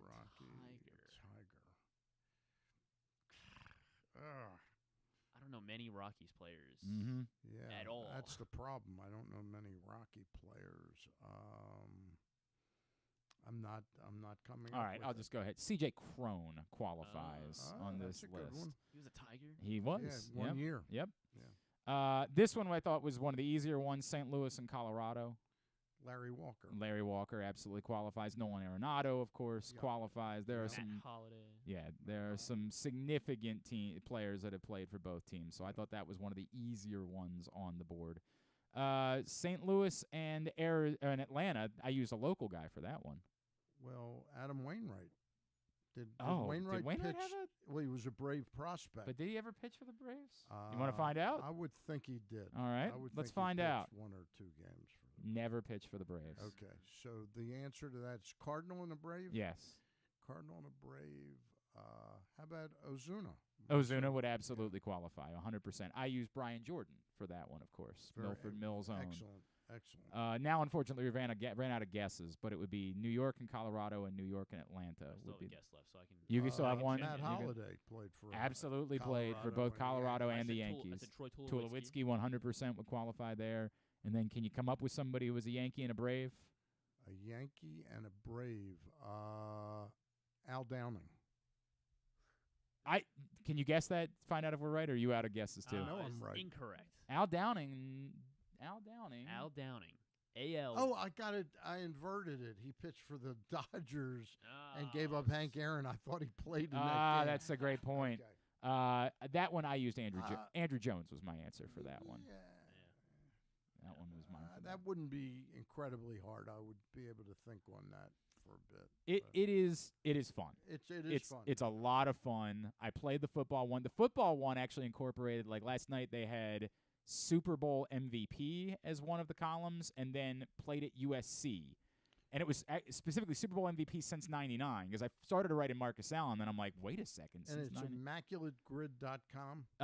If you just, hang on, ImmaculateGrid.com, yes. So if I went on my phone you could today, you could play. Right now I could still play. But you can only play once. But let me ask you a question. If I then went home and on my PC. Oh, yeah, you can use it. Yeah. Yep, 100%. So if I loved it that much. Uh-huh. You know, it's one of those things. It's amazing how fast, when something's hot, you always hear about it like 2-3 times in a week. Okay, by the way, the football one, this is impossible. Yeah. Jersey number 90. I love it. No I chance. love that. Well, I couldn't name anybody who's TJ Watt. Maybe I would have come up with TJ Watt. You're supposed to name a Buccaneer, a 49er, and a Steeler that wore the jersey number 90. What did DeForest Buckner wear with the Niners? Was he 99 or 90? I have no idea. Let's find out. Stop. And if it's not a quarterback, maybe a wide receiver. There's no way I'm remembering. Yeah. I don't think this will be nearly as I don't think fun it would. for people. I would say that's a bad Get rid of Well, I feel like jersey there's- number 90 on. There's more football fans, though, so I feel like that one might have. I think the concept will be popular. I think people will like doing it, but I think if they're going to, they'll stick with it because they won't know enough. that's you got to again. If you're doing things, baseball is sort of there's something to be said for that, and they use milestones, you know, like if they did like NFL MVP, and then had the teams, I think you could do that. But jersey number 90 is too wonky. That's too wonky for an immaculate grid. By the way, do we have a minute before? I think he's joining us right now. Actually, we can wrap, but when we finish that, we can come to. That was about the degree of difficulty coming out of the All-Star break for these two teams. Let's tease that. Let's tease that, and we will after we talk to Russell Dorsey, we will discuss that because you shared that with me. Discuss it with him. I don't know. I don't know if he's. These no. are the teams we play. Let's we'll break it down as soon as we'll wrap with that. All right. Joining us now, of course, the Orioles tonight are on Apple once again as they take on the Minnesota Twins for the first of 3 games. Our next guest is part of the Apple Friday Night Baseball coverage. He's a baseball writer turned TV personality with Apple and Stadium. He's Russell Dorsey, and he's with us now here on GCR. Russell, it's Glenn and Stan in Baltimore. It's great to chat with you, man. Thank you for taking the time for us. What's going on, guys? I appreciate you having me on. Well, it's good to talk with you. Obviously, it's been fun talking baseball all season long, particularly fun coming off a 14 win over the Yankees. Those are always very pleasant days here in our city. But just for you, as someone who knew coming into the season that clearly there was something brewing in Baltimore, has this even surprised you that here we are 3 days before the All-Star break and the Orioles still have the 3rd best record in baseball? Surprised? Maybe a little in the fact that they have the 3rd best record in baseball, right? Am I surprised that they're a really good baseball team? No, that doesn't surprise me at all. And I think when you look at what they built last year, the surprise was last year, right? To be able, I think you're expecting, you add the expectations this season after that, right? With a full year of Adley, you have Gunnar Henderson having a full year, Anthony Santander and Cedric Mullins doing what they have done over the last couple of years. And if you get any type of starting pitching to go along with that offense, that young offense, now you're feeling really good about yourself. And they've been able to sustain that and do that coming into 2023. So am I surprised that they have the 3rd best record in baseball? Yes. Am I surprised that they're one of the best teams in baseball? No. Just the specific nature of it. I get that. Russell, I feel like the story for the next couple of weeks now, for a minute it was the fact that the Orioles were struggling a bit. Now that they've kind of corrected that ship, there's a deadline coming up, and it feels like the Orioles should be at the front of the line for teams that are looking to acquire. Have you started to get a sense yet? Because one of the issues with trying to figure out the trade deadline has been who's really out of it, and the fact that like the AL Central, where the Twins are, is so bad has been tough because even bad teams are still kind of technically in it. Have you started to get a sense of what is going to be available at the deadline yet? I think when you make a really good point there. When you add the 3rd wild card spot in both leagues, it gives a false sense of hope to teams that probably shouldn't have it. And I think one of the things that you have to do, and executives have to do, and managers, et cetera, over the next couple of weeks is you have to be really realistic about who you are as a ball club. And when you don't do that, you can get yourself in trouble, start trading assets to bring guys in, bring rentals in, and now you've blown up maybe a core or your farm system to try to go for it in a year where you're probably not going to be able to do that. So I look at a team like the Chicago White Sox in the AL Central. That's a team that I have no reason to believe that they're going to be a contender even with the 3rd wild card spot. Kansas City the same way. Oakland, obviously. I think you look at the Washington Nationals, same type of thing. But then you have something like the NL Central where, every team except maybe the Cardinals have a shot in that division. And you look at the NL West, every team except the Colorado Rockies probably have a shot in that division. So I think there are 5 or 6 bottom-of-the-barrel teams that are for sure sellers, with 6 or 7 more who probably should be, but need to figure that out over the next 3 weeks. The White Sox, you mentioned them. They've got 3 starting pitchers that I think the Orioles would have some interest in. Dylan Cease probably tops among them. Lucas Giolito, and even Lance Lynn, who threw in. That's a wild card having a horrible season, but had a 16 strikeout performance a couple weeks ago. Your thoughts on those three pitchers and how one of them might fit in Baltimore? No, I think specifically Lynn and Giolito. Obviously, I'm based out of Chicago, and to be able to see what those guys are in comparison to where the White Sox are, I think I've said for a couple weeks now, I think Lucas Giolito would be a really good fit in Baltimore, as well as Lance Lynn, because you have two guys who have playoff experience. They have pedigree as number one, number twos in a rotation. And I don't think they're two guys that are going to cost very much, especially Giolito, who would be a rental. And then Lance Lynn has a buyout at the end of the year. So those are two guys that right now I would look at and say, all right, you wouldn't have to give up one of your top prospects to go out and acquire them. And so if you're going to make a serious run with that third best record in baseball, getting additional reinforcements in your starting rotation to help supplement the offense that you've been able to sustain in the first half, I think that's going to be really helpful for Baltimore's success this season. He is Russell Dorsey, of course, Orioles Twins tonight on Apple. He's part of Apple's coverage as well as the host of the Rally and Stadium. Russell, let me expand upon that twofold. One, there is an argument to be made that a team like the Orioles shouldn't go after rentals at all because it's still hard to see the path to winning a World Series even with, a Giolito there. What do you make of the idea that if they're going to acquire someone, it would need to be somebody that you have at least one more season of control for? Yeah, I think having the ability to go acquire somebody of club control with years of club control is really important for a team like the Baltimore Orioles. And I think it goes beyond the trade deadline, right? And seeing what you do in free agency now because of constraints that Baltimore has as opposed to other teams, you do have to be a little bit more strategic. But it's really expensive when you start doing that. That's correct, you start to be one of the big boys of baseball and you're starting to be a contender. There are other contenders that want those controllable young arms that Baltimore would be interested in. And maybe you might have to part ways with some of those top prospects that you've grown accustomed to loving and seeing their development and watching them grow before they get to the big leagues. When you get to a point when you're winning and you're in your window, you have to be able to say goodbye to those prospects to get to the ultimate goal. And I think that's almost as hard as it is for teams to decide if they're even going to be in it, because you're like, man, we were bad for so long. We drafted, we developed, we got these young kids who we think are really going to help. They're going to be really good players in the future.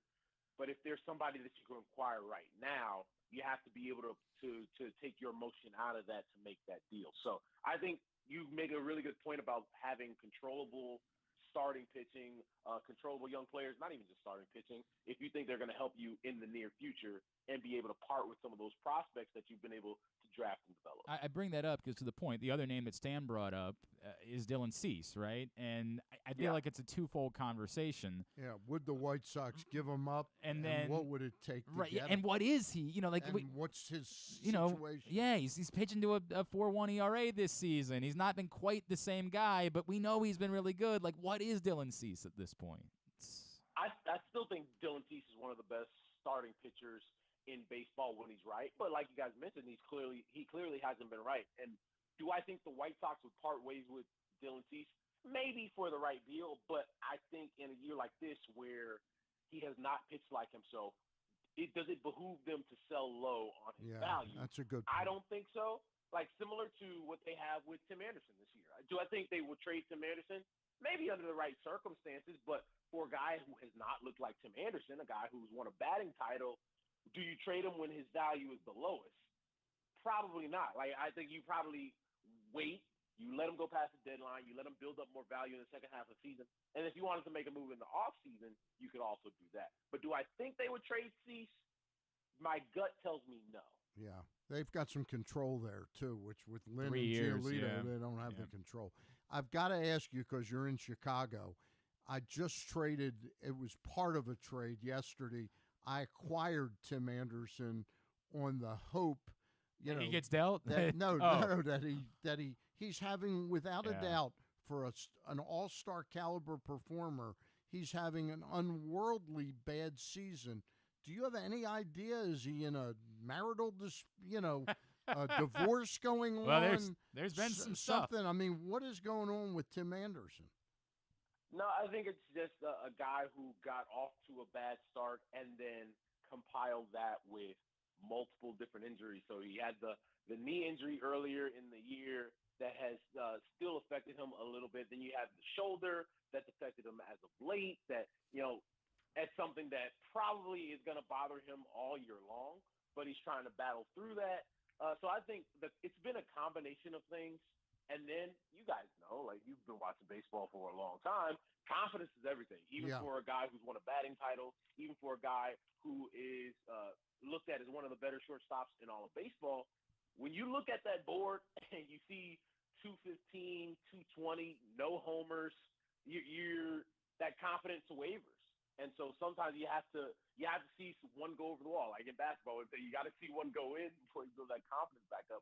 I think for Tim Anderson's sake, you want to have him go on a stretch of 15 solid games. Can you get 15 solid games and then go from there? Because I think that's all I'm looking for. 15 solid games. Just give me 15 solid games. Russ, are there other names? We're prioritizing pitching. Stan brought up earlier in the show, the Orioles have kind of fell on a bullpen issue of late, and I think it's kind of becoming clear that Yennier Cano is not the magician that we saw at the beginning of the season. Are there other guys to you that make sense in the conversation of, if the Orioles were to acquire X, they could be a real not saying they're going to win the World Series, but they could be a genuine threat to do something in the playoffs? If you're looking at bullpen help, maybe a guy like Daniel Bard from the Colorado Rockies. Now, I know he signed an extension here recently, but you look at the Colorado Rockies, they're not a team that's going to be contending anytime soon. Right. And that's a guy who, he's 38 years old, get it, but he's still able to throw very hard. He's shown the ability to be able to get outs when he's on the field and he's healthy. I think the thing that kind of makes the reliever market a little bit murky is that the Rangers decided to jump the market and go out and get Aroldis Chapman early, right? So now teams who were maybe looking at Chapman are like, all right, how do we pivot here and try to decide what we're going to do? I think that's the market, and it happens every year, that maybe 3-4 days before the deadline really starts to pick up. You start hearing some more names of guys who are actually available, because I think that's what happens. Like, there are guys who are probably going to be available in 2.5 weeks that probably, quote-unquote, aren't available right now. And as teams, as we talked about earlier, lose games and you kind of decide which side of the aisle you're going to be on, you're like, okay, maybe we'll discuss player X. I think from a starting pitching standpoint, outside of those White Sox starters, I look at Eduardo Rodriguez in Detroit, right? A left-hander who, when he's been healthy this year, has been really, really good. He's a guy that could opt out of his deal at the end of this year, so there's a little bit of risk there, and with the way he's pitched, he probably will do that. But if you're going to go out and get a guy like a Giolito, getting a guy like a Eduardo Rodriguez, who maybe won't opt out in the right situation, you never know, that could be a guy that could be on the radar too. Let me ask you, getting back to relievers, the Chicago White Sox have somebody in Kenyon Middleton who used to pitch for the Angels and has had a ton of injuries over the last 4 or 5 years. He's been healthy this year. He's got a 2.27 ERA and an 0.80 WHIP. What do you think of him? I think if you're the White Sox and you get anything out of a guy like a Kenyon Middleton who you signed to a minor league deal and he's able to come to the big league level and help you get out, you move that guy. Yeah. Right? I look at a guy like a Kendall Graveman in their bullpen as well. Joe Kelly, a guy who has a lot of playoff experience. Those are going to be the types of guys where teams look at it and say, all right, Graveman pitched in Houston when Houston was making runs in the postseason. Joe Kelly was pitching with the Dodgers in L.A. He was pitching, with the Boston Red Sox. So that's a guy who has playoff experience. Those are the types of guys that kind of help you get over the top, because as much as the Orioles have been having success and it's really fun to watch, you do have to learn how to win. And You got to bring in guys who have been there and had that experience. And it's really helpful when those guys are in the bullpen as well, because there are going to be some moments this season before you even get to the postseason that are so high leverage. And you want guys who have been in that moment before, have experienced that, and don't let that heart rate get too high or too low. They're kind of, even keeled. So those guys would be the guys I would go after because of that playoff experience too.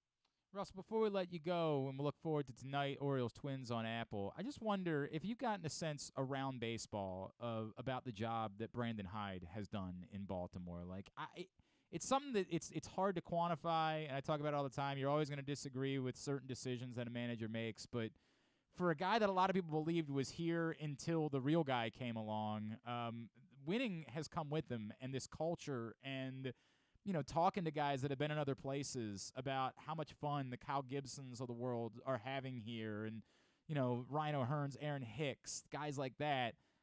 Have you gotten a sense around baseball of what people think of the job that Brandon Hyde has done here? You definitely do. And to your point about, and we see it in baseball all the time when teams are going through the rebuild. You have the guy who stands in, kind of babysits, and then when you feel that you're in your competitive window, you go and find another manager. And I think for Brandon Hyde, he was able to show last year that, hey, I'm not just a babysitter. I'm not just the guy who's the stand-in.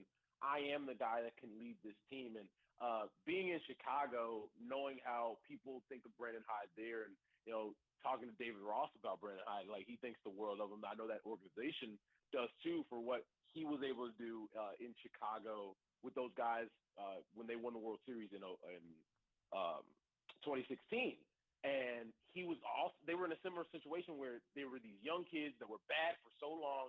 Then you put a core together. Then those guys surprised the world in 2015, then go win it all in 2016. So he's kind of seen this play before, what they have going on in Baltimore. And so I think he's probably the perfect guy for them in terms of, all right, this is how we get from point A to point B. This is how we get from point B to point C. And to go along with having a young roster, he kind of has this edge to them that I think is very conducive for that team. So I think people think very highly of Brandon Hyde around the game. And I think we're going to see that reflected in Manager of the Year voting at the end of the year. I think that certainly looks like an area where he could end up making some noise. At Russ_Dorsey1 on Twitter, if any of you are still on Twitter, is how you follow him at this point. Hey, guys, at Russ_Dorsey on Threads. There you go. We're going to Threads thing. It is. Hey, man, got to stay versatile. No, it has struck me. We're going to have to start asking that question because it is real. Who you doing the call with tonight, Russell? So I'm doing pre and post tonight. It's me, Matt Joyce, and Lauren Gardner. Okay. In studio for tonight. Looking forward to that. Russell Dorsey, appreciate you. Thanks for taking a couple of minutes for us, man. We'd love to do this again down the road. Let me know, guys. I appreciate the time. Thanks, Russell. Thank you. Russell Dorsey. By the way, the game broadcasters tonight are Wayne Randazzo and Dontrell Willis. On the call tonight. What's it called? The D-Train. The D-Train, absolutely. We'll be doing the game tonight for Apple. So I'm just curious about this immaculate grid. You're in now. No, so I went to it. I've got the exact same grid we have. Well, it's everybody. It's like Wordle. Everybody has the same for the day. And then tomorrow, everybody gets a new one. Gotcha. What I would tell you is beware. There are some jerks on Twitter that just post like their. They spoil it now. Like Some I did with Josh getting killed. Yeah, in the good way. Some people are doing the thing where like they put up like a sensitive content warning and they say, "Hey, here's my immaculate grid for today. So if you've already done it, you could look at theirs." But there are some jerks that are just posting theirs at like noon when you haven't had an opportunity to do yours yet for the day. So. Just beware of that a little bit on Twitter, that you might see that. But, yes, everybody gets the same grid once a day, and then tomorrow. I know how you're feeling, which is you enjoyed it so much that you want another one to do. Yeah. I understand that. You're going to have to wait till tomorrow in order to get a new grid. But that was when I asked you if I did it on my phone, could I come back? This is not nearly as entertaining because I'm still stumped on the same one. Oh, really? The Colorado-Detroit guy. Who did we? CJ Crone. Yeah, is the guy that we used. Yes. You want the satisfaction of seeing it. You want to see it filled out. I do. The first time I did go immaculate, I was like, I felt like I had climbed a mountain. I felt like I was the man who discovered fire. I was so excited about my first ever Immaculate Grid. It was very cool. I am all. Just a hint: if you type in CJ, you have to do C period J period. Oh, There you go. That's some advice for. Yeah. Maybe we should have done like a warning, like maybe for people. Oh, I just Hey, realized we're that doing Immaculate Grid. we're also bad people for doing like we're making fun of the people on Twitter like we didn't just do it on the show. I think when people started hearing us doing it, they knew to duck out. Yeah. But normally I like to do spoiler alerts, so I failed there. Or they're watching. They're like, this guy. Right. Say this guy. What are you doing? What's wrong with you? Stan, you took a look. First of all, I am enraptured with the Murray. The Murray Tsitsipas match started yesterday. Oh, it was the last match of the day on center court, and So there's a curfew. Is that what? yeah, they have an 11 o'clock curfew in I guess that makes London, sense. and apparently they have it. So last night they The were US talking about Open this. doesn't, have So this is only the fourth set. Okay, yeah, they had to restart it today. So I did not know that Springsteen was playing a show this week at Hyde Park in London, and it's a 10:30 curfew for concerts. So 11 What o'clock time for do you sporting start? event. 4? I mean, for a Springsteen Yeah, show, he would have had to. 6, like 6 yes. probably. So they started this yesterday. Murray drops the first set in the tiebreak, and you're like, oh, man. And then out of nowhere, wins the second set tiebreak, and then opens the third set and with a wins. break. Yeah. Like, gets a break immediately to start the third set, and then rolls as the Now you would think with a player his age that this would benefit him. Although it means he would have to play if he were to win. He had to play again tomorrow, and like that's where it becomes problematic for him as He's playing. going to on- beat Tsitsipas. He's going to beat him. Tsitsipas, many times in his career, when he has been challenged mentally, has coming up for all of the talent. And the talent is overwhelming. But when he gets into one of these mental challenges, he ends up coming up small. My biggest ever betting win I won the day of Paul Valley's wedding. I actually felt bad because I was sitting there watching the match. Was the day that he played Alcaraz at the U.S. Open in I guess this would have been 21, because nobody knew. At that point, no one had any idea. But I had been watching Alcaraz all summer, and I had said, dude, this guy is coming. And he's likable. And Tsitsipas have been doing the bit with bathroom breaks. Right. And the moment that Alcaraz found his way in the match, the crowd was going to turn on him. And I said, I am betting heavy. And Alcaraz was a heavy dog, and it's one of the biggest paydays I've ever had betting on a tennis match, was Alcaraz. I remember my buddy Greg Rosenthal and I were just texting each other like, holy crap, this is really happening. Jeez. So what was he, Tsitsipas- 18 at the time? Yeah, he was like 18. Jeez. Nobody knew.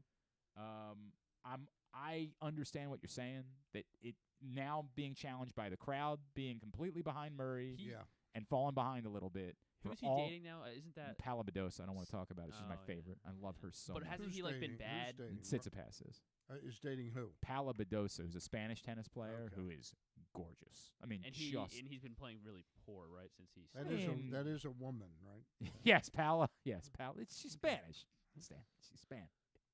Paul. Paul Badosa. So here's the interesting thing now. Now I got to know. Maybe you two know it. So the rarity score I got. I was immaculate. Yes. Helped by the fact that we had done it, but I got a rarity score. I used Bill Robinson as a Yankee. How many? Yankee Atlanta was like 0.5%. There you go. So my rarity score was 222. I Is think that a it's high? the smaller the number, the more rare. Okay. You're like it's the you want to look. There's low. Like I've seen people So post is that rare. that's a high number. I mean, it's I not. used Babe Ruth, right? Which was. But oddly, I think we said that only like 9. It says a percentage of people that used. Yeah, right. Okay. So there's that.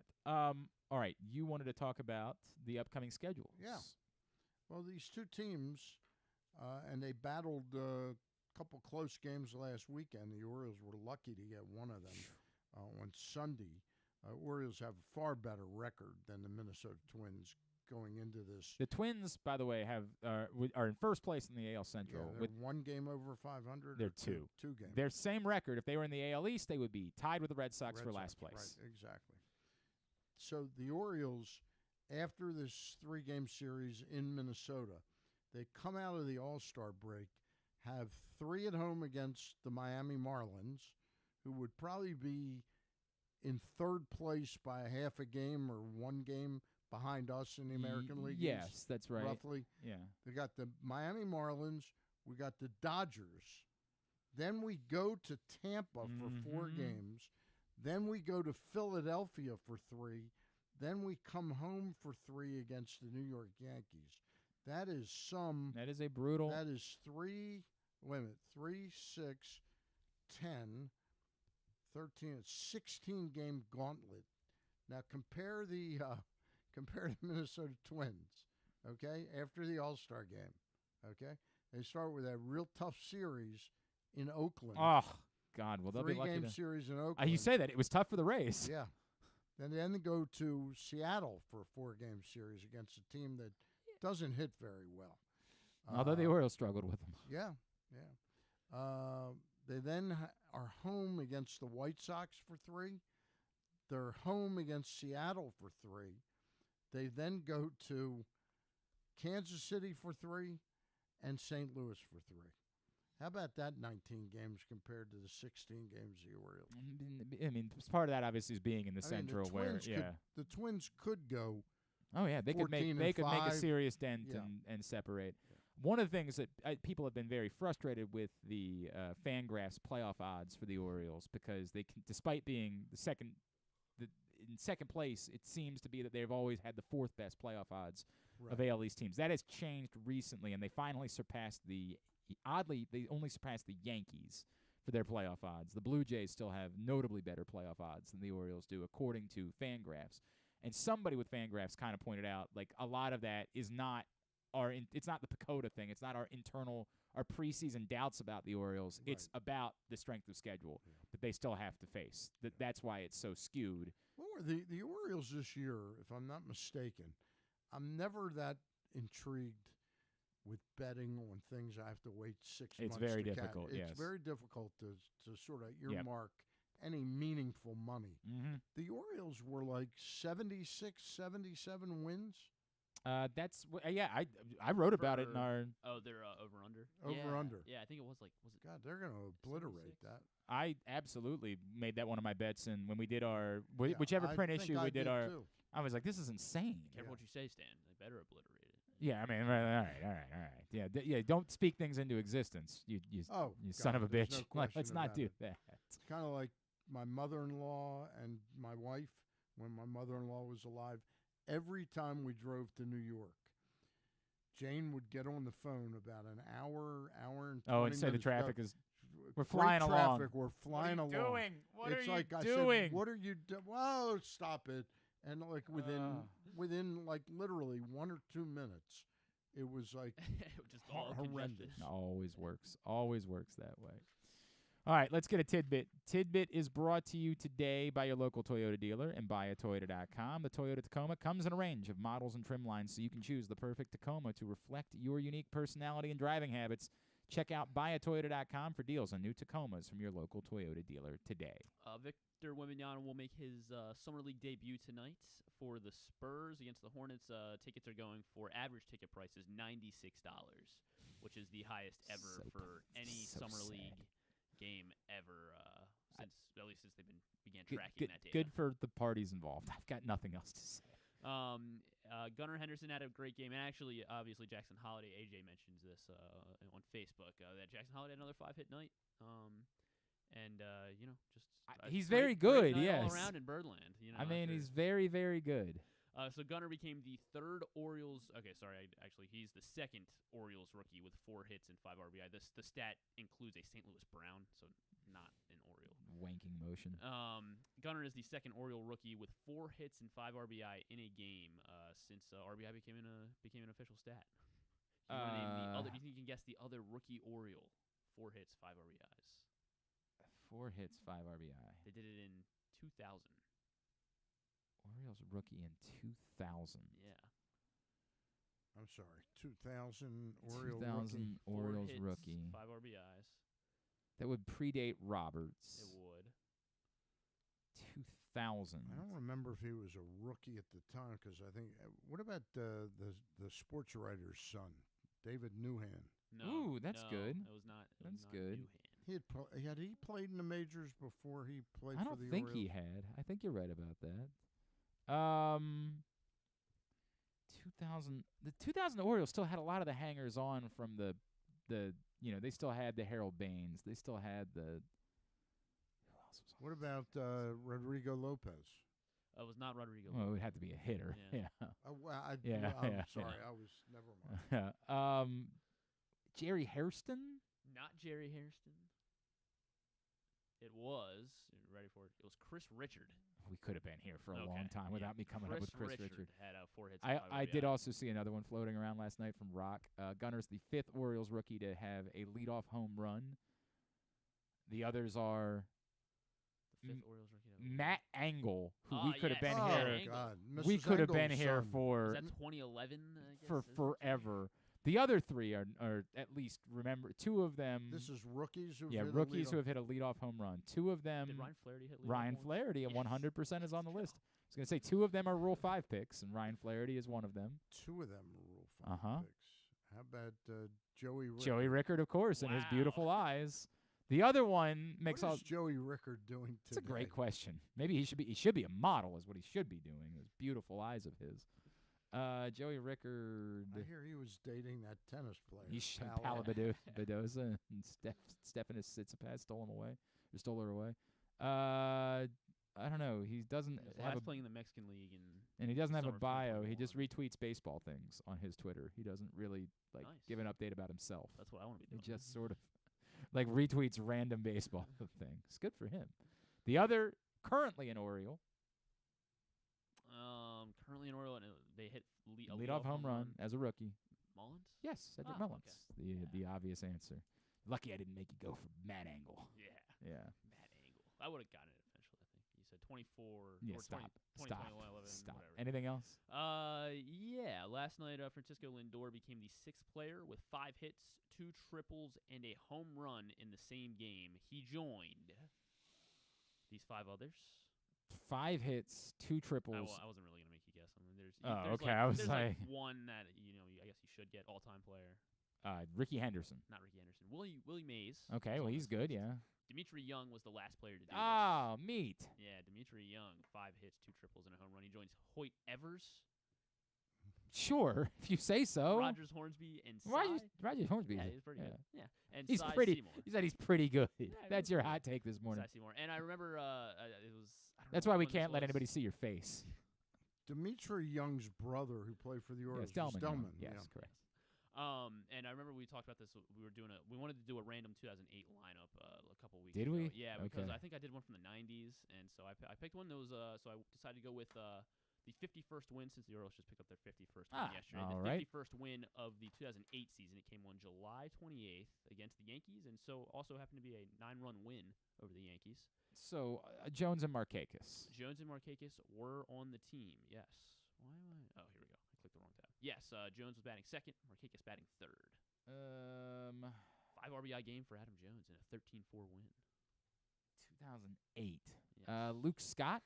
Luke Scott was in this lineup playing left field. He was batting 6th. What are we doing? We're trying to figure out the lineup? Yes. for 2008 lineup. So we know that Markakis, Jonesy, and Luke Scott. Yes. Is what we have so far for the 2008 Orioles. Devi Cruz. Devi Cruz was not in this lineup. Shortstop. Melvin Mora. Melvin Mora was playing 3rd base. Okay. Batting 5th. Okay. Catcher would have been. Probably still would have been Aubrey Huff. Aubrey Huff was DHing. Yeah. 3 RBIs in this one. Who's that? Batting 4th. Thank you. Who's that catcher they had? Oh, Ramon Hernandez. Correct. Ramon Hernandez was His catching. purple So we knees. traded Justin Turner. We got Justin Wow, Turner and Ryan Friel from Cincinnati for Ramon Hernandez. I mean, Where was Hernandez in the order? You're not. Hernandez was batting 8th. Catching and batting 8th. So who would have been leading off? Who would have been leading off for that? Was it whoever the shortstop was? It was not the shortstop. It's not the short. Oh, Brian Roberts. Brian Yeah, Roberts what are we was doing? leading. Right, Playing Brian 2nd base and Roberts, batting yeah. leadoff. We had our 7-hitter and our 9-hitter. Ooh, yeah, the 9 one is tough. I'm guessing that's the shortstop. Yes. Oh God. Freddie Boom Boom Bynum. It's not Freddie Bynum.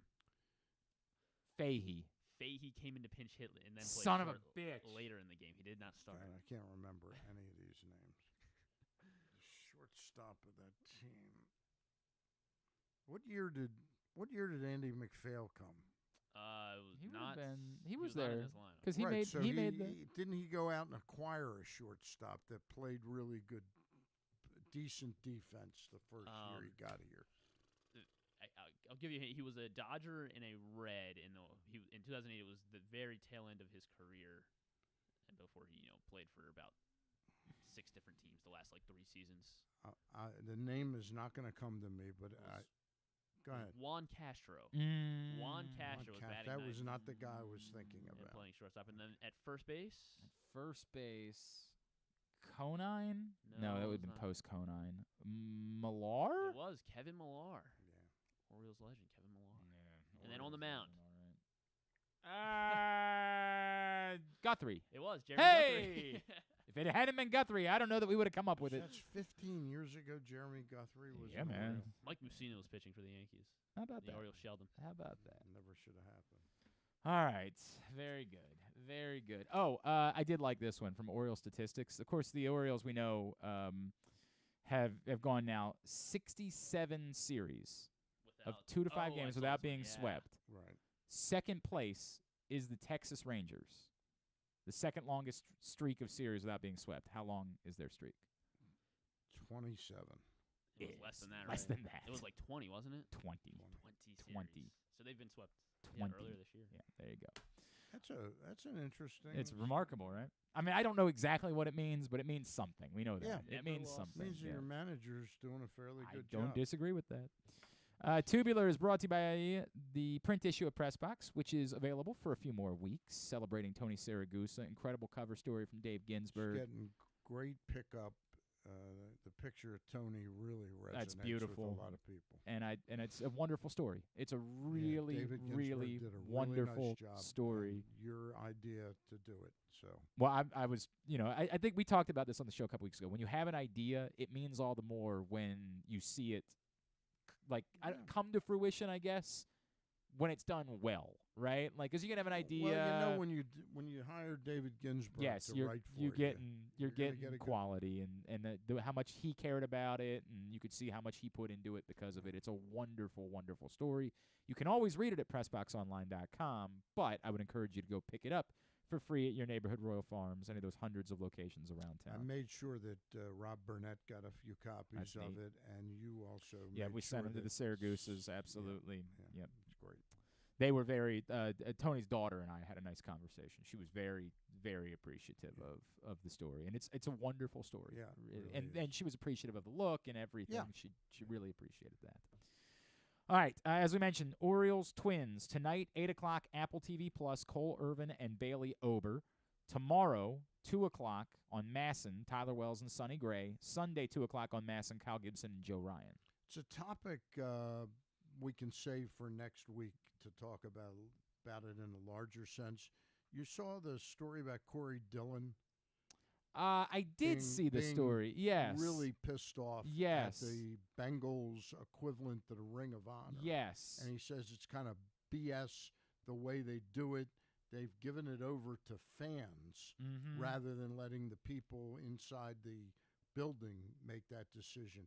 It's really interesting because I really feel pretty strongly that Tony and David Modell, there's no question to me we that talked they were about it. two of the most Impactful. Yep. impactful for this franchise, and I just wonder why they're missing that touch. It's a lesser concept. When the Ravens did their vote for their all Ravens team a couple years ago, Right. for absolutely no reason at all, they allowed Derek Mason to be pissed off.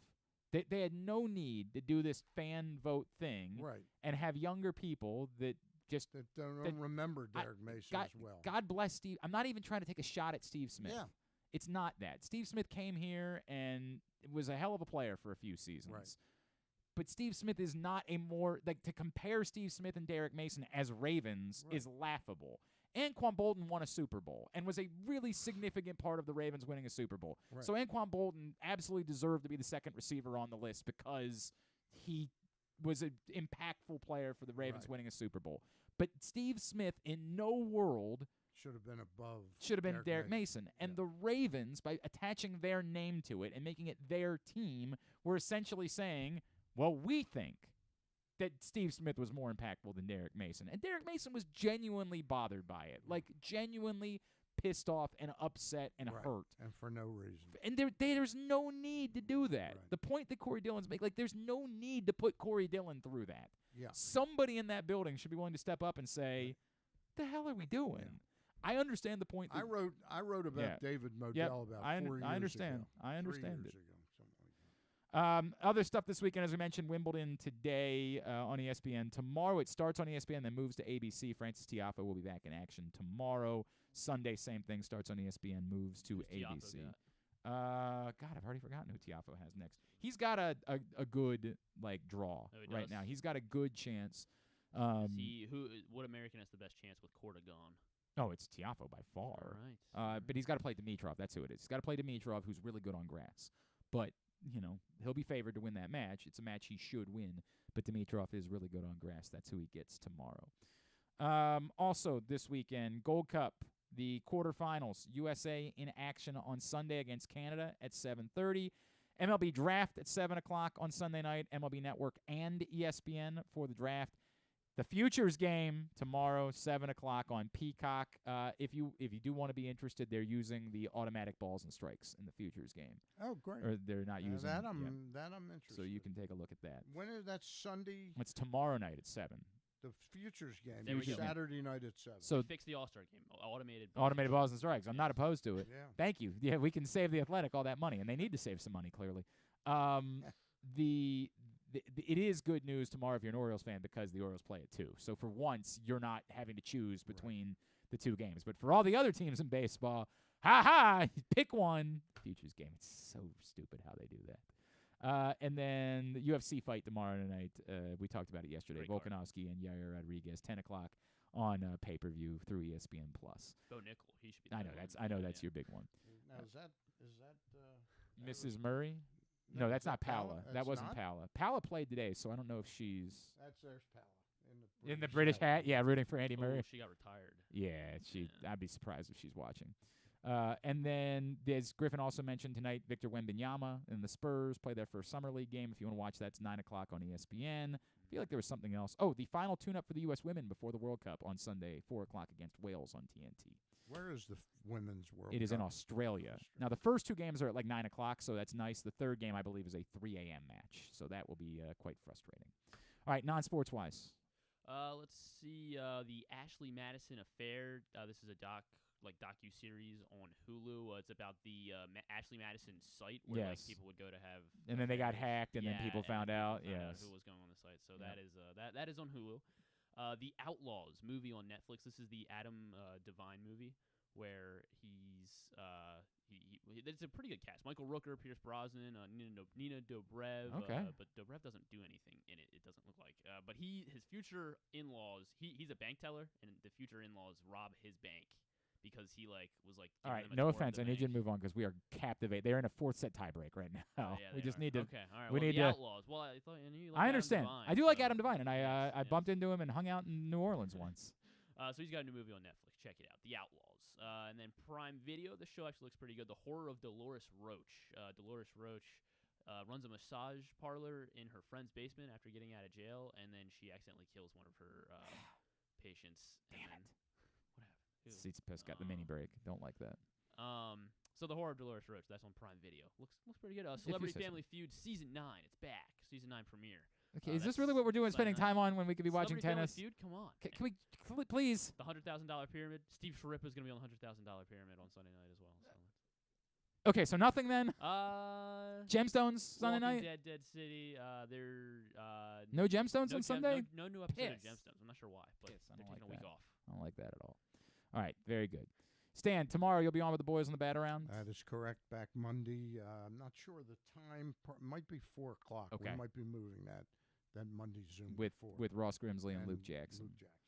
Very good. And yes, tomorrow morning, 10 to noon for Paul and Zach on the bat around with a guest appearance from Stan. @StanTheFan on Twitter, as always. Thanks today to Russell Dorsey. Thanks to Dan Zielinski. We'll get that up in the greatest hits section of the Oh, my God, it's so good. tab at GlennClarkRadio.com. I'll be on 105.7 The Fan on Sunday from 1 to 4. No Rita this week, just me. So please tune in anyway. We could desperately use anyone who would tune in with no Rita.